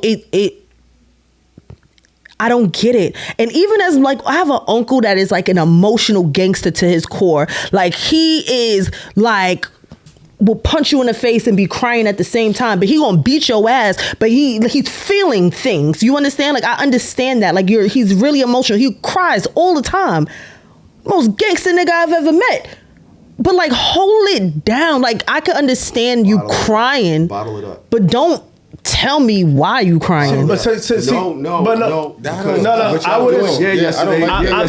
don't like that. I'm not saying. I'm sorry. I'm sorry. That's how I feel. Hold on. Let me tackle what Tahoe was saying. He's saying bottling up. I'm not telling niggas to bottle up. That's what y'all doing. I'm not telling niggas to bottle it up. I'm saying in the midst of strangers, I think that is a problematic situation. Even if, right? Because I think, listen. Clean it up. Listen. Clean it up, JD. Even if I'm coming into the room with my woman and I'm not in a good vibe, I think it's a kind of a bitch trait to be like in a room and just being like not saying how you feel. Like, nigga, just talk. Yo, love, I ain't gonna lie. This is how I'm feeling, blah, blah, blah, whatever the case is. Like, just say how you feel, because at the end of the day, just holding that shit in, you letting the room fill with thick energy. And then, I'm saying this as a nigga that used to do it probably. You get what I'm saying? Everybody's guilty of bullshit. But like, that shit is not, it's not, I hate saying it's not masculine. That's the but it's not it's not masculine. It looks crazy on you. It looks crazy on you. Crazy. It looks crazy on your jacket. It looks nuts. It looked crazy when I used to do it. You know, I'm not advocating for this. So I'm not advocating to say like, yo, this should how it. Yeah, I'm saying talk to you about your feelings though. No. I just don't like that y'all are equating. Like, I don't like that y'all are making it like a less than thing. Y'all like, oh, like this is like you're acting like a bitch, and it's like, why are we? I didn't say that today. No, I'm not saying you, Dodge. Well, you've said that before. Yeah, I said I didn't say it today. But I don't like that. I just don't like that. Anytime we're talking about men and their emotions, the very next thing is they're acting like a bitch, or it's like a downplaying of being woman-like. So I don't understand even the correlation of how we're even trying to describe what we're saying. See, but here's the difference. I don't think a man talking about his feelings is a bitch trait. But my thing is, you holding it in and then making the room feel like nasty and thick and shit like that, and you just being like, you lounging around like, just soaking in a corner. You fuck it, bitch. Like, go button up. Go tighten that shit up. That shit to me. Tighten that shit up. I don't think any person should do that. I don't like that it's getting zeroed in on men. The men shouldn't be able to do this, but everybody else can kind of get by. You know I think the human being shouldn't move like that because it's just a nasty way to move. That's crazy. Said that she learned how to do it in her 30s. Mm-hmm. She knew how to communicate that more than she did at 25. Of course. At what age should men learn how to do that with the experience in not having dads, not having positive real moments? At what age should men learn how to regulate their emotions? When is it okay? I can't answer that as a woman, number one. Important. But what I will say is, I think that when you think about it, I know what I'm gonna say. It's just not going. Oh, it's not gonna be there. It's not nice. I'm sorry. These are my real, true, unfiltered thoughts. I think that men tend to sometimes get pacified for not being the adult in the room. And what that means is, for me, being the fact that I started to notice some things within myself and started to be self-reflective. As I decided or started to be self-reflective and realized that there are patterns of behavior that I personally did not like and I wanted to get past, I got my ass up. I went on psychologytoday.com and I found myself a therapist. And I was in therapy every single Friday from 6 to 7 p.m. for 3 years, working on my shit.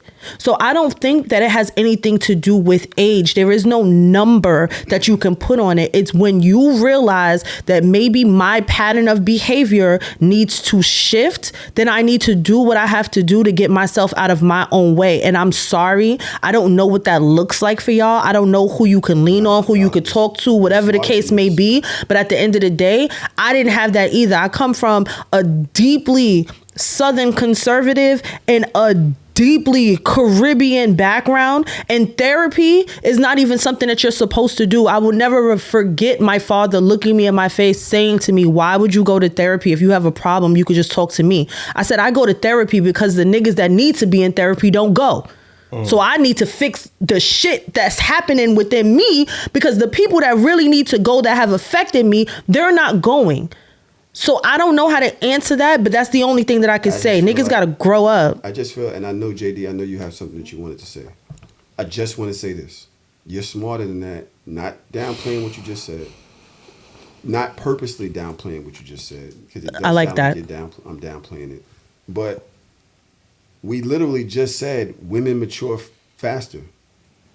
So that the idea of self-reflection, understanding you're not in a good place, knowing how to reach out for help, that comes with maturity.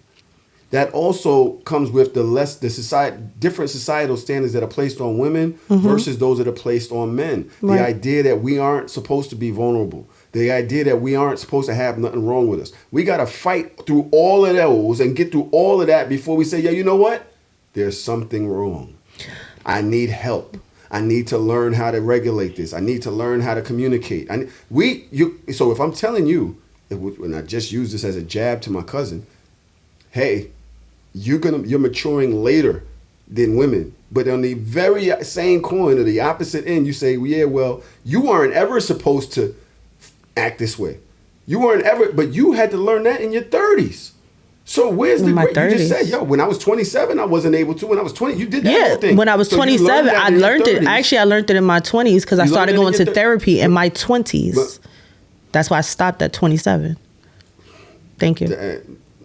All right, look. I'm just telling the truth. Because I could fight you on that too, because you was in therapy on this show. So whatever. But whatever. At the end of the day where is the grace for men in this? And we're saying, yo, you're never supposed to behave like this, which I do agree with you. But I also think women, when they have that energy, fuck up the room the same way they niggas do. 1,000%. Wait, can I say something really quickly? I'm on yesterday's side. Wait, can I say something really quickly? Because I realize that there's this air of always trying to like dismiss certain things that I say.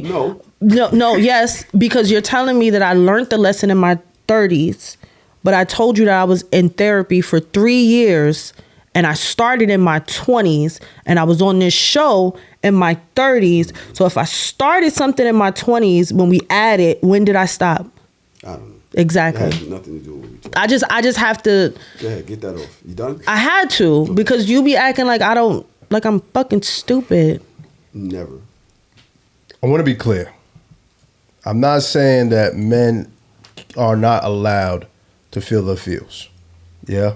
But I do think that time and place, there's discernment. a time and place, and I agree with what Dodge said in the beginning, where it's like, yo, in the room, is you and your woman or whatever the case is, you gotta be the leader.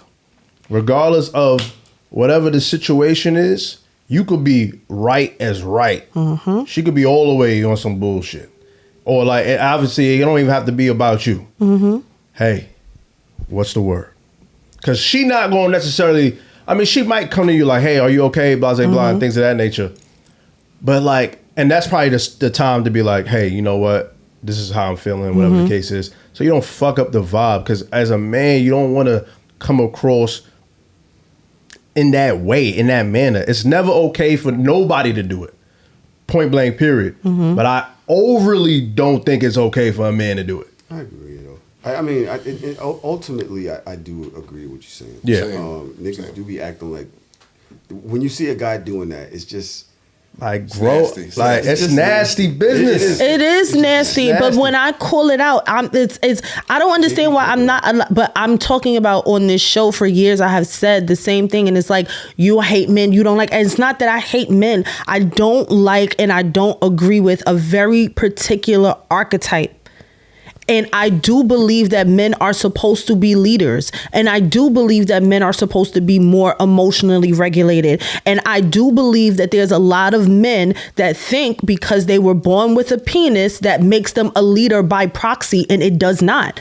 Correct. I think that the conversations on this show that we've seen from you tend to really humanize women's experiences and dehumanize the male experience. And I think that that's what's happening a lot on social media.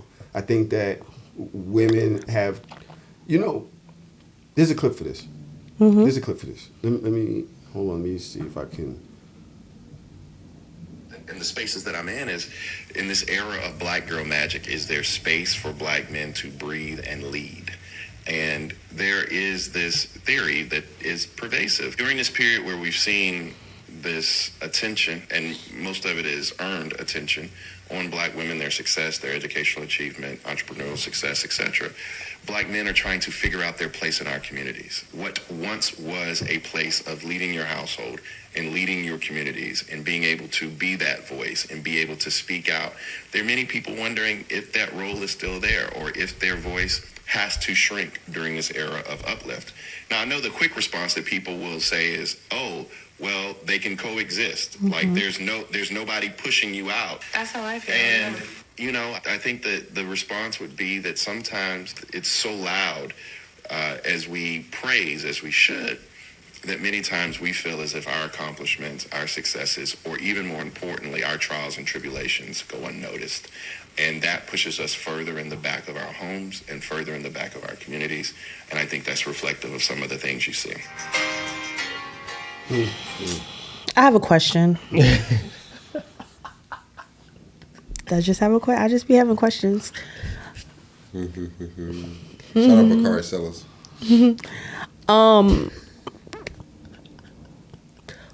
Who are the members of the male support group? That I'm just going to act. That's the blanket question. Yeah, who are the? All right. So if you were to ask me, who are the members of a woman support group, I would say my friends. I would say my sister. I would say aunts. Positive women mentors. I would say that for me, when I'm going through certain things, I know who to call. And I'm not sounding the alarm for everybody. Specific things that I'm going through, I talk to about with specific people. The only person I talk to about everything is Drew. Other than that, everything is compartmentalized. So for men, who is the support group? Because I don't know. No, it's not that I don't know. Who is the support group? Who do y'all call? I have the perfect answer for you, Dodge. Thank you. You asking who is the support group, being in a support group is not even encouraged. Within each other? Yeah, just how exactly. I'm not going to say that us as men don't have people that we lean on and that we go to when we're in trying times, but just how you said, my support group, my support community. JD, do you got a support community? I don't. No. Tahoe, you got a support community? Well, maybe Tahoe does. Why do you think I do? Your girl, right? Is that your woman would be that or no? Well, you're not supposed to cry or show weakness in front of your lady, is what they say. Yeah, but in front of your wife, you create other communities as well, Tahoe. So I was thinking, possibly, maybe, but for the most part, Dodge, just the idea of what you're saying is not even encouraged, and even if it is encouraged, think about it yourself. Where's the place that this happens at? What do you mean? Like, where are men going to the support group? Where are we getting this support group from if it's not in our friends? Your circles. She's created hers within her circle. Like right. Her family, her friends. And yes, very quickly. Yeah. Dodge is one of the people, and this isn't a great thing. Would not have nothing to do with you. It's mostly women that look out for men. It's mostly women that men feel comfortable speaking with. Mm-hmm. And that isn't necessarily a great thing. It's not. You need masculinity. Mm-hmm. You need other men to feed off of, how do you deal with this, deal with that. And that's why these niggas be petty. That's why we, because they be talking to bitches all the time, and they start to cosplay the bitch. Like you put the bitch coat on, and then you come outside. I gotta start it. I'm sorry, but no, because this is what really grinds my gears, right? And this is where I lose my empathy. This is where I lose. I'm gonna tell y'all. No, can I tell? I'm being self-reflective. This is where I lose the empathy. I lose the empathy because if we're in a space where mutual men have said, this is how we feel. This is how we feel. This is our plight. This is what we're going through. And the men that are supposed to be the leaders can't even lead each other in a sense of like, I know that this is how I feel. Yo, brother, you feel like this too? All right, can we talk about it together? Like y'all find all of these reasons to still do like the little kid shit. Like y'all play video games together, y'all play basketball together, but y'all not saying the real things, and y'all not coming together in community and being fucking leaders. And I don't understand. If you have a similar experience, why are y'all not coming together? Because hold on, I'm sorry, Didi. Because I think what you're missing, Dodge, is that because there's always so much outside pressure and there's all this other stuff going on, when we do get with our male friends, sometimes niggas just want to blow. Sometimes niggas just want to just not be under pressure. Not that we have to do something great, but sometimes we just don't want to be under pressure. So when you're asking like, yo, why do you guys play games or play basketball? Why are you not doing the real shit? It's because when we're not there, the real shit is happening 99% of the time. Correct. And we're trying to find an escape from the But that's an excuse, shit. and that's why y'all are not growing, because we have a similar. No. That's a pacification of being a fucking adult. Hold on, but this is what you're not understanding, and because what you're not understanding is that when you explain it for women, you're explaining the pacifications away and you're justifying them because they are justifiable things. There's things that come up that are real things that are valid. Right. But you're not understanding the same thing for men. You're saying that the men should just pick up and go. I'm not saying the men should pick up and go. What I'm saying is, if like, and I think that's the difference between like sisterhood, right? So like me and my close friends, I'm going to tell two personal stories, like really, really short. As you have seen, like in my years of this time on the show, like my weight has fluctuated a lot from where we started to after Parker, with Parker, all of that shit. And then like where we are right now, me still trying to like get my pre-baby weight back, right? So that's a tough thing to navigate, right? Body image. And it's a tough thing to navigate body image, not only when you're going through it personally, like when you're looking at yourself in the mirror, but also you're looking at yourself on social media, you're on a public platform, you're getting recorded every week. Like there's a lot of feelings that go through that. And when I'm going through those feelings, I tap into my group like, hey, these are the feelings that I'm going through. This is what's happening to me. And do you have a similar experience? Yeah, I have a similar experience. All right, so how are we going to mitigate this together? And we work through it together. We have the tough conversations. We don't shy away from it. We have just as much responsibilities as our male counterparts, if not even more. We don't get to have or use escapism as a way to not solve the problems. We can do both. So I can go shopping and go out to brunch and hang out with my friends, but still have the real conversations and do the real work. So why are y'all not doing it? JD, go ahead. I was gonna tap back in with the clip. Are you saying that? Because I feel like through the clip he's like looking for, there's this black girl magic and all that stuff like that. He's looking for like, when he does the good things and the things that he's supposed to do, he's looking for like, I guess, a positive look on him, like gratification. Are you saying? Because I think he's looking for that from his woman. Like he wants his woman to look at him like, hey, I see you as well. You get what I'm saying? I think his point was like men are kind of getting overlooked. Lost in the sauce because my woman now society period. Society is just doing. Society looks at my woman as the pedestal, and I'm no longer there. You know what I mean? As the black man, like they kind of get. I don't know if he's looking for support from his woman, or he's necessarily looking for support from his community. I think it's community. Are you asking like, yo, where's a man?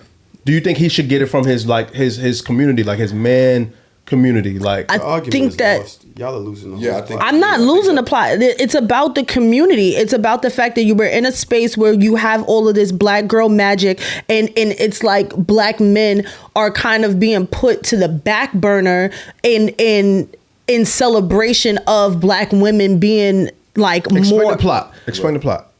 Am I losing it? This is what it is, and this is why I'm saying you're getting lost in something that black women are doing to uplift each other in community. So if we're doing this to lift each other up in community, and it's like a hashtag, it's like, what is it that you guys are doing if you're having this similar experience of feeling on the back burner, of feeling like your candle is being dimmed? No, I'm not saying that it's not masculine. But I've seen it. You've seen 100 black men walking in the DMV area. They all had on suits. And there was ridicule.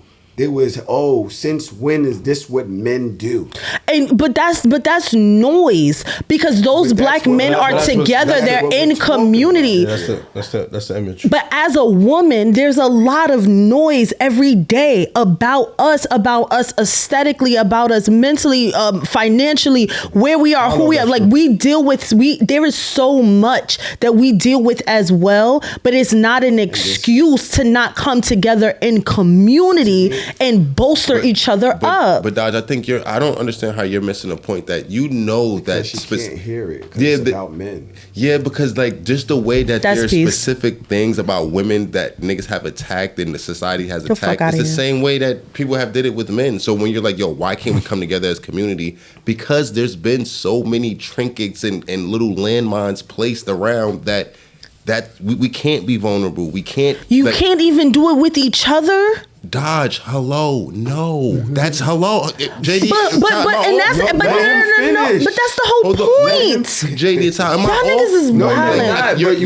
But we can't have the convo because they just don't want to hear it. And I think, Dodge, I think it's hard to understand because you in your mind can't fathom why that's the thing. But I think you have to take a step back and understand that part of this is how women view, treat, and speak to us as men. How the fuck is this about women? Listen to what I'm saying, Dodge. It's not all about women. I'm saying you have to look at everything that this entails. Okay. So when you're asking, yo, why don't y'all come together as a community how us women do? Because y'all women get to have fucking sleepovers, and you get to do these little things where you get to really tap in with your emotions, and you're not ridiculed and blamed and called something because you fucking wanted to eat ice cream and just lay up with your homegirl and just talk about the bad vibes.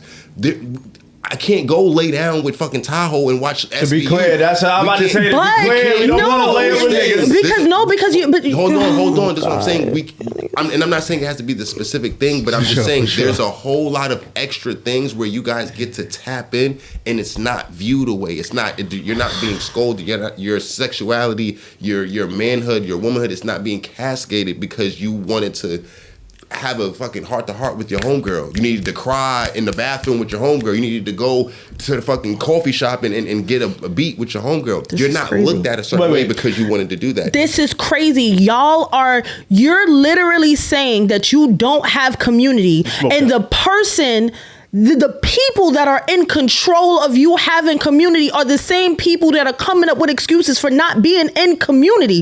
That does not make sense to me. I'm so very sorry. No, I do not expect for you to be laid up with your homeboy in the fucking bed watching movies and eating ice cream. But I do expect for y'all niggas to be able to go sit at a cigar bar and have a fucking conversation about real life shit that y'all going through. I can expect for y'all to sit down on the couch together once a month and like literally all y'all homeboys come together and you like, yo, friend, what are you going through? Because this is what I'm going through. Are you going through something similar? Because everything about y'all is a fucking joke. Everything is games. It's games, and it's not dealing with the real hard shit, which is the reason why it takes y'all so long to fucking mature, because you were being kids for so goddamn long. And y'all not talking about the real things. And I'm not pacifying bad behavior from the people that I expect to be the leaders of the community. So if you don't have a community, you don't get to blame me and be like, oh, well, women are gonna look at us like this. Lead, bitch. Go get your homeboys, go put eyes on each other, and go talk about some real shit, which is the reason why you can have friends that fucking commit suicide and you're like, oh, I had no idea. I didn't even know bro was going through anything. Yeah, nigga, because you never fucking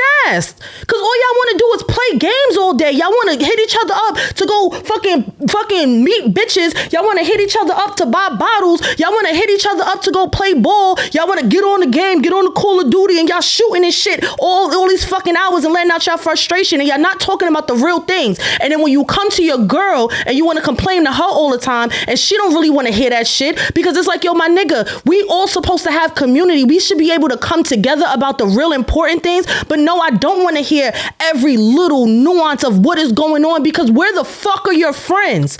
But y'all telling me that we wrong. Y'all telling me that like, oh nah, like the blue shirt, he get a good rebound, so that's my homeboy. But you don't know nothing about that nigga. That nigga a fucking pedophile, rapist, axe murderer, but you don't know. But all you know is that nigga got a good fucking layup, or that nigga can make a good three. Y'all never talking about the right things. That's why it takes y'all so long. So I'm not dealing with it. I want y'all to stand the fuck up. Stand up. The fuck is y'all talking about? It's 3 niggas in here that just sat here and said that y'all don't have community. Bitch, make the community. I've made several. Yeah, I don't think we were saying about us personally. Y'all niggas is fucking slow. I thought we was talking about niggas. Yeah, we were talking about niggas. I don't think we were talking about anybody. No, because that was the first question I asked was about community. Who is in your community? And I answered the question. For expressing ourselves? No, I can't, because this is the shit that gets me tight. No, because he's over there. Lead. Lead the fucking community. Black man, stand up. Lead. At the end of the day is, what you're not understanding, I don't know if I'm cutting anybody else off, is we have different struggles. All right, son. Women have certain struggles that men completely don't understand. Right. What we're speaking about, y'all definitely, from that whole thing that you just did, it's so funny that this is going to sound crazy. It sounds like it comes from a place of privilege. Like, y'all are free to express yourselves that way. Y'all don't have societal expectations that way. So it's kind of like bizarre to y'all that we expressing it, and you did such a good job, but you don't understand the societal expectations that lead the way men present, the way we walk out the house, the weight that we have on ourselves when we walk down the block, when we create community, where we stand in that community, how we feel not burdened, but like there's a certain expectation for us to be in that community. So yes, as I've created communities with thousands of people in them, when I express myself in a certain way, I can feel like I don't want to say a dehumanization, but kind of like you shouldn't be that way. Who are you feeling that from? Women? It feels, as JD said earlier, like, yo, men aren't supposed to. You got to find a place where you feel safe. It's really societal. It's not even just from like you women. Have to find. But if we're in a patriarchal society, all right, son. No, like, all right, son. As Dodge was on that beautiful rant, that was, first of all, that was gorgeous. That was amazing. I do think that it is just slightly different. Like 8 times out of 10, men don't have community. And it's not because of a woman, right? It's not because of a woman or patriarchal. It's like, whatever. It's just because that is just some societal shit. Like a man gonna come into another man and discussing like a group of men. When my guys get together, we talk about shit, but that's just how we are. But I know this group of guys that when I got several groups of guys. Groups of guys I come with, sometimes they be like, yo, fuck all that. You saw the Knicks play? You know what I'm saying? Yo, fuck all that. And my thing is, that's deflection. It is deflection. And my thing is that's how men are raised usually, though. And it's because of societal norms. Like, men are raised to be, fuck all that shit, no emotions and things of that nature and things that, and it kind of contradicts what I said earlier, was like, yo, man, you're supposed to come in a room with some thick ass energy, right? Yes, go seek therapy. Go do whatever you got to do. Tap in, or find a community amongst your peoples and tap in. But like it's kind of it's easier said than done. It's not. Y'all are making excuses for not doing the work. Y'all are making excuses. I'm sorry. I have to. I'm gonna do it. I'm not pacifying bad behavior. Y'all are making excuses. Y'all are making excuses for not doing the work. You can't say it's society when we all understand that we live in a male-dominated patriarchal society. You have created. You have created the society. We have not created anything. Yes, you have. All victims of what came before us. Of society, and we all have different pressures and things and traumas and wounds from what came before. I agree. us. This is how we were all raised. There's three black men in here. So if y'all was all raised the same and you're going through shit, but we are all living through it. You are living through patriarchy. You exhibit your own patriarchy. Right. I do. You own, and so do we. So we are all victims. We may perpetrate things that we were taught. I will accept that, but you can't say we created and we don't have wounds that were that were inflicted upon us because we were raised that way. Mm-hmm. And what JD is talking about is the wounds that he has had to live in and just step into those shoes and say, hey, this is what society has told me I have to be. It is not easy for me to just escape that just because I'm a man. It doesn't work that way, especially when we are feeling less powerful in our own homes. We're feeling less like leaders in our own community. We are feeling less like winners in our own society. Yeah. Whereas the women and y'all listen, this is exactly where it doesn't have to be both somehow this became y'all are no.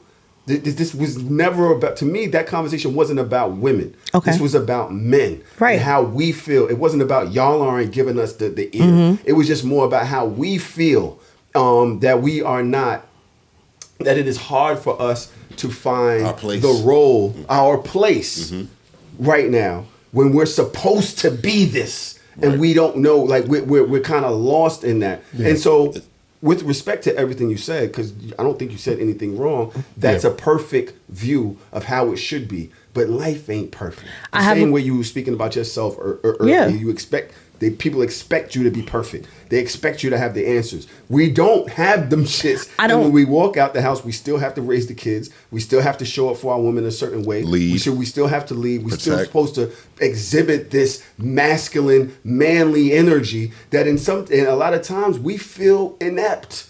And we don't know how to fucking rig it. I'm sorry. Let me just piggyback off you. And I asked you earlier, Dodge, where do we learn these things from? Right? And I asked you, because I had to think about it the other day myself, and I had to say, like, yo, I didn't learn anything about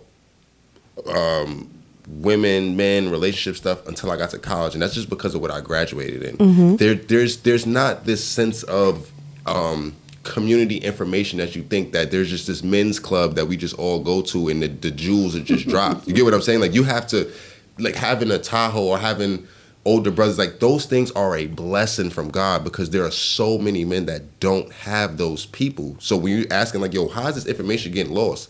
It's getting lost more times than it's not because there is no place where these things are being learned, these things are being coveted, these things are being put into the knowledge that we're getting every day. So I think some of your frustration comes from, just like how you said before, you learn a lot of things from the things that were passed down from you, from your mom, your aunties, your you know what I'm saying, the women in your life, the figures that was able to pass these nuggets of knowledge down to you. And I think that those figures are very less for men. Which is like a completely societal norm that women sit around and talk. You guys talk. So do y'all. Nah, man. Nah. The messiest bitch I know is a man. I promise you that. Oh my God. Yeah, but like a man is, and that may or may not be true, but like a man could talk to a woman easily. You get what I'm saying? A man could talk to a woman easily. So what y'all do in the barbershop? What y'all be talking about? We talk about whatever the fuck. We talk about music. We talk about sports. When I say blah, you ain't gonna talk to your barber about, and my fault, not to cut you up, JD. And I think what you're saying that you're like, yo, what do you talk about in these moments? And I feel like we have so little time sometimes. Exactly, that's true. We're not going to spend the 25 minutes we have of free time to go into some shit that's going to take 4 days to talk about. That's why we just kind of tap in on surface level things, because the little bit of time that we do have to socialize or be positive, we don't want to spend it being serious, being dark, or being serious. You don't want to spend it being serious. You don't want to spend it talking about real life shit. You want to continue the fantasy of being children. I also do think that women are more emotionally acceptant to to have that conversation. Like I feel like me just even going to my barber and be like, yo, my G, like, you know what I mean? This is what happened. Some shit hit the fan, blah, blah, blah. He might not even know how to respond. You didn't, but have you ever tried? Like, who are y'all OGs? I'm not saying you're wrong. I'm not saying. Who the fuck are y'all? Who do y'all niggas talk to? I'm not saying you're wrong, but like, think about it like this. So even if you have an OG, why you got the camera on Tahoe, dummy? He's in his bag. even if you got an OG, yeah, you could still end up like Dame Dash. You get what I'm saying? Like, you could still end up like as somebody that's not emotionally okay. He still thinks as a little boy, right? You get what I'm saying? It don't matter if you have OGs or not. I do think it's really about can I as a man be emotionally ready to have a discussion with another man about his emotions? I can say yes. Right. Can Tahoe come talk to me about his emotions? Can I say something? No. Yes, you can say something. I'm just saying, can he then talk to me? That it takes two to tango, and then do you talk about community? All right. Can he do it? Can he do it? Can it be like, you know what I mean?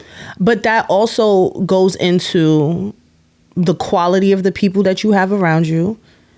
Having friends that are on your level and that are progressing and that are growing at your same pace.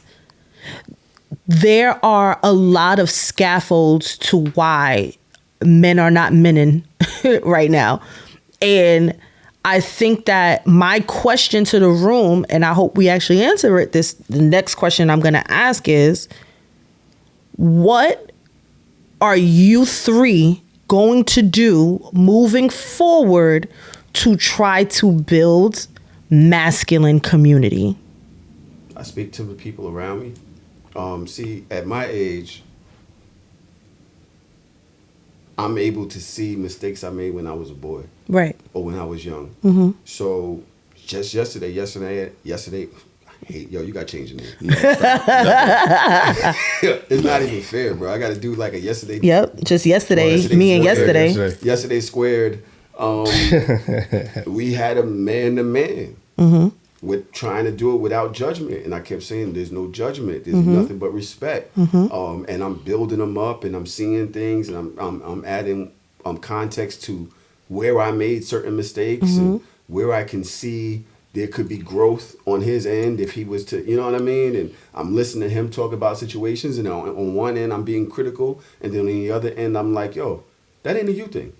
What's happening to you sometimes is their traumas being pushed onto you that they need to work through. Right. So where I can see that where you were wrong in this or could do better in that, I think you should give yourself grace. Yeah. And so, yes, I try to do that with the men around me. I think a lot of men look at me like, yo, you've got it together. But then that also puts me deeper in the hole myself because I need that too, and I don't have it. And that's where you have to, but that's the whole point. So I feel like if you understand that you are that for other people, like that person that people can rely on and talk to and pour into, and understanding that you need that as well. How do you become active, like an active person, and closing that gap for you? Or do you just sit in it and continue to let it widen? At what point do you seek out what you need because you've already itemized it? So obviously you know that there is a gap. When do you fill your gap? At that point, it's therapy, though. Honestly, it don't have to be, but therapy is important. It is important in proximity with other things, right? Like the mentors that I have, I don't have them because I like sought them out. It's because like I realized like, yo, this black woman knows some shit, and you know some shit, and I want to know what you know. I want to continue to grow and be better, and I see things in you. So now I'm going to align myself with you. And I love that. there is not enough. There will never be enough praise for what black women have done for themselves over the course of the last 30 years. 30 Right. years. 30 years. I remember when it started. I saw when it was happening. I didn't understand it. I hated on it at the time, probably because of my own insecurities or not knowing where me as a man fit in. But y'all have empowered yourselves, and just it is great what y'all have done, right? And it deserves way more words than I'm gonna give right now. Mm-hmm. I think men have come to the realization that our existence is based on sacrifice. We are supposed to jump in front of the car. We all go on the inside of the sidewalk, and we're supposed to be on the outside of the sidewalk. Just in case a car comes, we supposed to die first. That is the ultimate idea. Happy wife, happy life. The ultimate idea. No matter what it is, you have to put yourself to the side for everybody else. That is to the smallest iota of our being and our existence, that we understand that that's what it is. So when you ask me what I'm doing, it's literally just sacrificing more. It's literally just, and then I know that's not healthy. That's not healthy. It's not sustainable. But you have to understand that this is something programmed into us, that is who we are supposed to be. Mm-hmm. I have a conversation with my lady the other day, and we were talking about our relationship, and I was like, yo, I don't want to just make sure everybody else is good. I still have boy dreams. I still have, I'm not a Call of Duty guy, but I still have that. I want to have that Call of Duty happiness. I want somebody to care about that with me and the things that I care about, as I trying to do for all of my kids and my mom and all of my community and all that. I need that too. But it's very not understood in the world when it comes to men. It's very not understood. And shout out to the women that do. Shout out to the fact that I know you shot for the nigga, because I see how he dresses now. I know that you be... No, I'm serious. I know that you put on for yours. Sorry, bro, but you be shitting on me all day. But I know that you put on for you. So shout out for the women that do. But this is not a widely known thing, that we deserve more than sacrifice. I think that it's not true. Guys in the room, do y'all agree? You want me to answer the question? Yeah, answer that, and then hold that, because I'm gonna tell you why I think that's not true. My answer is gonna be short. I do think the answer is just like therapy, because. Do you agree with what I said or not, though? Yeah, I agree with what you said. But that's what we've been saying practically this whole situation. I do think that the solution to that, because I don't think that's a solution to what you're saying. It's not a solution. I think it's just adding on to the problem or the issue. Mm-hmm. But the solution to me, okay, because to me, you gotta learn how to vocalize that to your other friends or friends that you may want in the future. Mm-hmm. And I think that comes with therapy. You know what I mean? Straight up and down. Or a mentor that went through the same experience, and then they could tell you how to vocalize that, whatever the case is. But therapy is just the easiest answer. You get what I'm saying? Hey, how can I vocalize to my friends that I want to create this community in order for us to be emotionally intelligent all together? And then, where we could come together and just vocalize how we feeling without me going to my woman every single time about every single issue. Yesterday, about what I said, what do you think? I agree with you. To answer Dodge's question, as far as what are we doing, two things for me. I'm trying to be more vulnerable in those situations. So I'm trying to go to the people that I feel that I have that connection with and directly tell them what I need. Right. I told Tahoe this, I think earlier the other day. I was talking to my friend that I came up doing music with. He taught me how to do music. He taught me how to make songs. We've left our musical relationship behind, and we've just been friends. I'm his daughter's godfather. So when we speak, it's just really about life shit, family shit, right? That's where our relationship is. And I spoke to him the other day, and I had to tell him, and I said to Tahoe, yo, this shit really hurt my pride. But I had to tell him, yo, I need to get back in with you. I need that energy, that musical create, you know what I'm saying? Because that's where I come from. That's that's how I know how to get the shit started and, you know, continue to grow. So, and that shit was hard for me. I never wanted to fucking call him and tell him that, but I had to accept that shit in myself, where it was like, yo, I feel like I'm reaching a level where I'm not able to get to the next one because I'm not tapping in with the right energy. So that's the next thing too. Niggas gotta kill their pride. Like, exactly. So pride should be. So killing my pride and going to my people and telling them like, hey, this is how I need to be helped. And also too, being that on the other end for other people. I just got my MBK group on Friday. Love it. I have like 30 kids that signed up to be in my group. So trying to put it forward and also be that leader that I feel like I didn't have, and try to like, you know, kind of lead by example through them, but also, you know, kind of get some of that energy back. So that's what I'm doing to try to improve it and add on to it. I think that that's really important, right? Because you're doing it with the youth, and that is obviously that's something that a lot of them need. They need to be able to tap into their vulnerability sooner so that their emotional intelligence can grow faster, so that we're not having the situations that we're having now. I think that, to go to Tahoe's point about not having, like, shout out to the women that do, or that do create a space for, you know, their significant others. I think that also ties into the fact of knowing your worth. And I feel like a lot of men spend a lot of time in relationships with women that are not the right one for them, and they continue to waste time.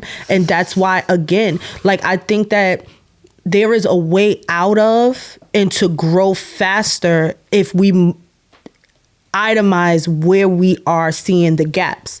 So I am the person that I am for my husband, and I save that space of being a shoulder for a man, for my husband, because that's what I'm supposed to be as a wife.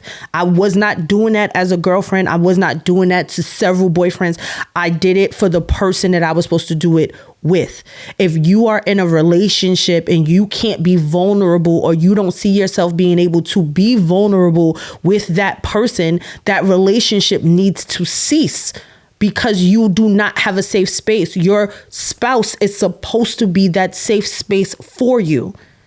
So we got to stop wasting time and making excuses as to the reasons why we can't or we haven't.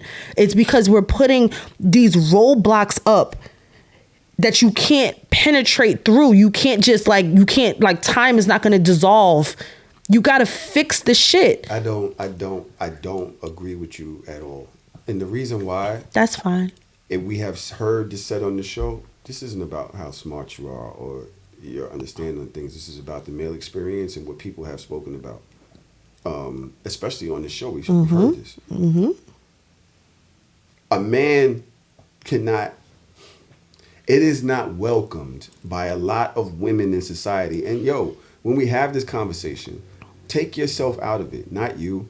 People listening to that act different. Yeah. Just understand the programming that goes into what makes a person, especially of any gender, think that they're doing good at that gender, or the freedom that they have at that gender.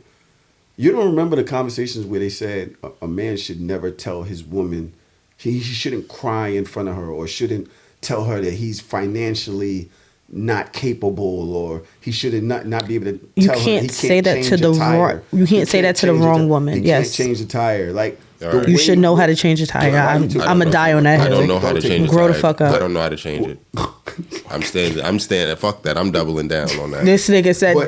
He said it was certain different wheels for what he said. Do you have a car? Nah. All right. Well. But my thing is, understand the level of judgment that comes when a man is human in certain situations. Okay. You are not, as a man, supposed to do that, especially with your partner. You have said that on this show. Take that to the lady. Don't say that to me in the house. It's going to dry the pussy up. It's going to make me doubt your ability to lead. You're conflating two thought processes. There's one thought process where I am 100% there for and will be there for, I have to center myself, my husband. But then there's another thought process where every day we go through trials and tribulations. Every day we go through the ups and downs of life. And a nigga coming home every day complaining about the ups and downs of life is disgusting. That's why you need to have your community. So if you have something that you want to complain about daily, that's what your boys is for. I'm not that. I don't want to hear that. Disgusting. It's disgusting. It's nasty. Yo, but she right though, because I don't even want a woman to do that same shit to me either. And that's what I have my friends for. Like, I gotta call my girls sometimes. Like, and this is what I'm saying. It's like we have to be. We can't fix the problem if we're not going to be honest about what it is, and we're not gonna. We can't conflate the two things. My husband can absolutely cry right now, and I wouldn't feel no type of way about it because I understand the man that is. And if he's having that type of moment, it's some real shit going on, and I really need to tap in, put my big girl pants in, and support my husband. Now, if my husband was crying every fucking day, he wouldn't be my husband. Because I can't wipe your tears every day. I'm going to wipe your tears, the baby tears, and my tears. Nigga, what? No. Listen, I respect that. Yeah. But you can't tell me that you're the person I need to talk to then. No, I said that I'm not the person that you need to talk to about everything, which is why you need to have a community. I have to pick and choose. You literally just said, this is what I was saying. You need a community. I'm not supposed to be your A1. I have to pick and choose the conversations that I feel safe talking to my spouse. Fine. Go ahead. You don't got to pick and choose. Please. You don't got to pick and choose, but there is a thing where it's like every day is an everyday thing. Like you shouldn't that one person shouldn't be your whole support system. Yeah, it that's be not a complete fair. dumping ground. Nah, that's insanity. Like nigga, I'm going through some shit too. Actually, you know what I'm saying? I think that we did it. We've chewed the shit out of this. We did it. Topic. Real quick, we got 10 minutes left. 10 minutes is all I'm asking from you guys. I literally had 9 clips, 9 topics. I think we did 2. God damn. Did we just passion on this one? Yeah, we did a lot of passion in this one. Yeah. Yo, are you arguing via text? No. I'm just trying to set up where I'm finna go. I'm going to. I thought you were about to say I'm about to set up an argument. No. No, I'm not a dickhead. Scheduling the argument text is crazy. For the last 30 minutes, she comes, she drops a bomb, she gets back on the phone. She puts the phone down, she drops another bomb, she gets back on the phone. Like that's true. I know you're serious. Yeah, no, I'm saying about Why you didn't tell me? I had to try to snatch the phone out of here. Yes. No, that is an event happening right now, and we can't just go. But she's never lost. I'll tell you after. The leading. Mm-hmm. It's almost like trying to chase. What's that dude? What's the African dude that was Usain Bolt? The track. Not Usain Bolt. Usain Bolt was Jamaican. Usain Bolt. He's not African. He's African. He's not African. My bad. I kind of knew where he was going. Yeah, okay. All right. Did y'all see the interview with Howard Stern and Jennifer Lopez? I did. Howard Stern and Jennifer Lopez, no? Let me pull it up for y'all real quick. It's getting old now, but I just found it so interesting. All right, come on, Tahoe.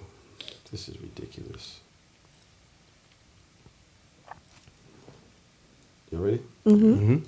Do you think you've truly been loved?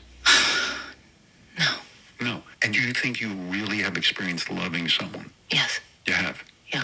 And when you can't get that love back? What I learned, it's not that I'm not lovable. It's that they're not capable. They can't love. They don't have it in them. They need to appreciate the little person inside of them. They need to love them. Yeah. You've been in a relationship. And they gave me what they had. Right, but they gave me all of it. Every time. But it's this much. All the rings, all the things I could ever want. Right. They tried to give me the houses, the rings, the marriage, all of it. But they didn't love you. They didn't. And didn't know you. And I didn't love myself. Right. It's tough. This is some journey, right? It is. And I was thinking about your music. Most of your songs are about love. They really are. They're all about love. Please, she capped on that one. Cap. I will say though, if you tap into that whole situation, she further expounds on it, like where it's like, and I agree with her. Like she didn't love herself. She did say that a little bit. Mm-hmm. If you don't love yourself, you can't expect somebody to love you. Love it. Yeah. You know what I'm saying? So I think before you know what I mean, I get everybody coming, she's whatever the fuck. Like what she said is true. Yeah, I understand it from her perspective too, being like a figure. You're kind of being like a punchline of what that that like, woman. Yeah, that woman is supposed to be, and her feeling like, yo, like I'm like, you know what I'm saying, I might be on the opposite end of that in real life. You know what I'm saying? About as far as how she feels about herself. So I understand her feeling like I didn't love myself, so I can't expect somebody to love me. the shit that was coming. Or I understand. It's the most narcissistic bullshit I've ever heard in my life. Yo, that shit sounds crazy to me. I'm sorry. Even sitting here giving credence to that get shit. it. Nigga, that's some bull. I'm not saying I agree. I'm just saying I get it. You said I agree with her. Y'all niggas is wild. I agree with that Are y'all sentiment. fucking shitting me? Nah, they dead ass. I agree with that. Married me. You spent years of my life, soaked up money, whatever else is going on. You enjoyed the benefits of all of that. You lived with all of that. And then at 56, 57 years old, you get to come in front of this nigga and say, yeah, well, nobody loved me. So you talking for me? Yeah. You're talking for me because you feel like you've had some fucking awakening. You're able to tell me that the feelings that I had wasn't real? No. Because you didn't love... No, because you didn't love yourself. Now, nothing that I gave was... Are you dead serious, bitch? Everything that I fucking went through with you, then none of it was real because you've had an awakening? Mm-hmm. We're talking about revisionist history? Mm-hmm. Are you... Bitch... Don't fucking play with me. Yo, accept Tahoe. Bitch, say accept me. Talk about them other niggas all you want. But don't you do a fucking interview as Jennifer Lopez. Yeah. You're not just some bitch on a podcast. Yeah. As no, none of them niggas was capable of loving me. Ben Affleck probably loved her. But she probably didn't feel like that love because she didn't love herself is really what she's saying. Yeah, that's what I'm saying. Say that. Right. You can't. First of all, no, y'all niggas is wilding. Y'all are big wilding because the first thing she said was that they were not capable. She said that they gave her everything that they had, but it wasn't enough. So she said that they were not capable. Yep. And then she also said that she doesn't see it because she doesn't love herself. So my question is, how many times did it take you to get into a relationship or say yes to an engagement for you to realize that you didn't love yourself? You wasting people's time. Right. This is my life we talk about. You're wasting people's time. And on top of that, you're not taking accountability in that space because you're saying they weren't capable, but I also couldn't love myself, which means that they were capable, but you couldn't see it because you were not, you don't see the love for yourself. You're wasting so therefore people's... they weren't capable. They are capable. And they gave you everything. They gave you everything that they had. You can't say that somebody is not capable, gave you everything, and then say everybody's the problem, not me, but I also didn't love myself. Like, what are we talking about? Okay, now, see, Naj, I agree with that. Once she said that she didn't love herself, I kind of disregarded them being capable part, and I kind of just lumped it all together. And that's you can't do that. You got the whole context. Let me read things. So, I disagree with her saying like Tahoe said, I don't think she can speak to what they did, right? So whether they loved you, whether you feel like they loved you or not, that's your opinion. But I don't think you can speak to what it was for them. But I do think that if you can't love yourself or you can't see yourself in that way, then you're not ever going to be able to receive it. Even if it is, they could have loved you 100%, but you're not going to be able to receive it. Here's the thing. So you was wasting niggas' time. No, for sure. That's exactly what you're doing. They were not capable because she wasn't capable herself. You get what I'm saying? That's a fair thing to say. You get what I mean? Point blank being, that's a fair thing to say. Yo, you're not capable of loving me because I don't love myself. That's not nothing wrong to say. Bullshit. Nah, one of her first husbands, I don't think he was the famous one. He wasn't the famous one, yeah. Says the problem, it's not us, it's not me. The problem is you. Right. You're the one who couldn't keep it in your pants. God damn. Loved See, there we go. A few times. Yeah. You've been married 4 times. You have had countless relationships in between. Mm-hmm. You've had good relationships. Me, for example, I was in love with you. I even moved out of state, left my job, my family, my friends behind to support you, to love you, to protect you, to care for you. I'm an amazing, loving person, great human being, honest, faithful to you, never lied, never misbehaved, never cheated on you. Damn. I was too good for you. I'm too good of a man for you, but you chose fame and fortune, moving a part of our relationship. You decided to lie, to cheat, and even yo, nigga, yo, man up, bro.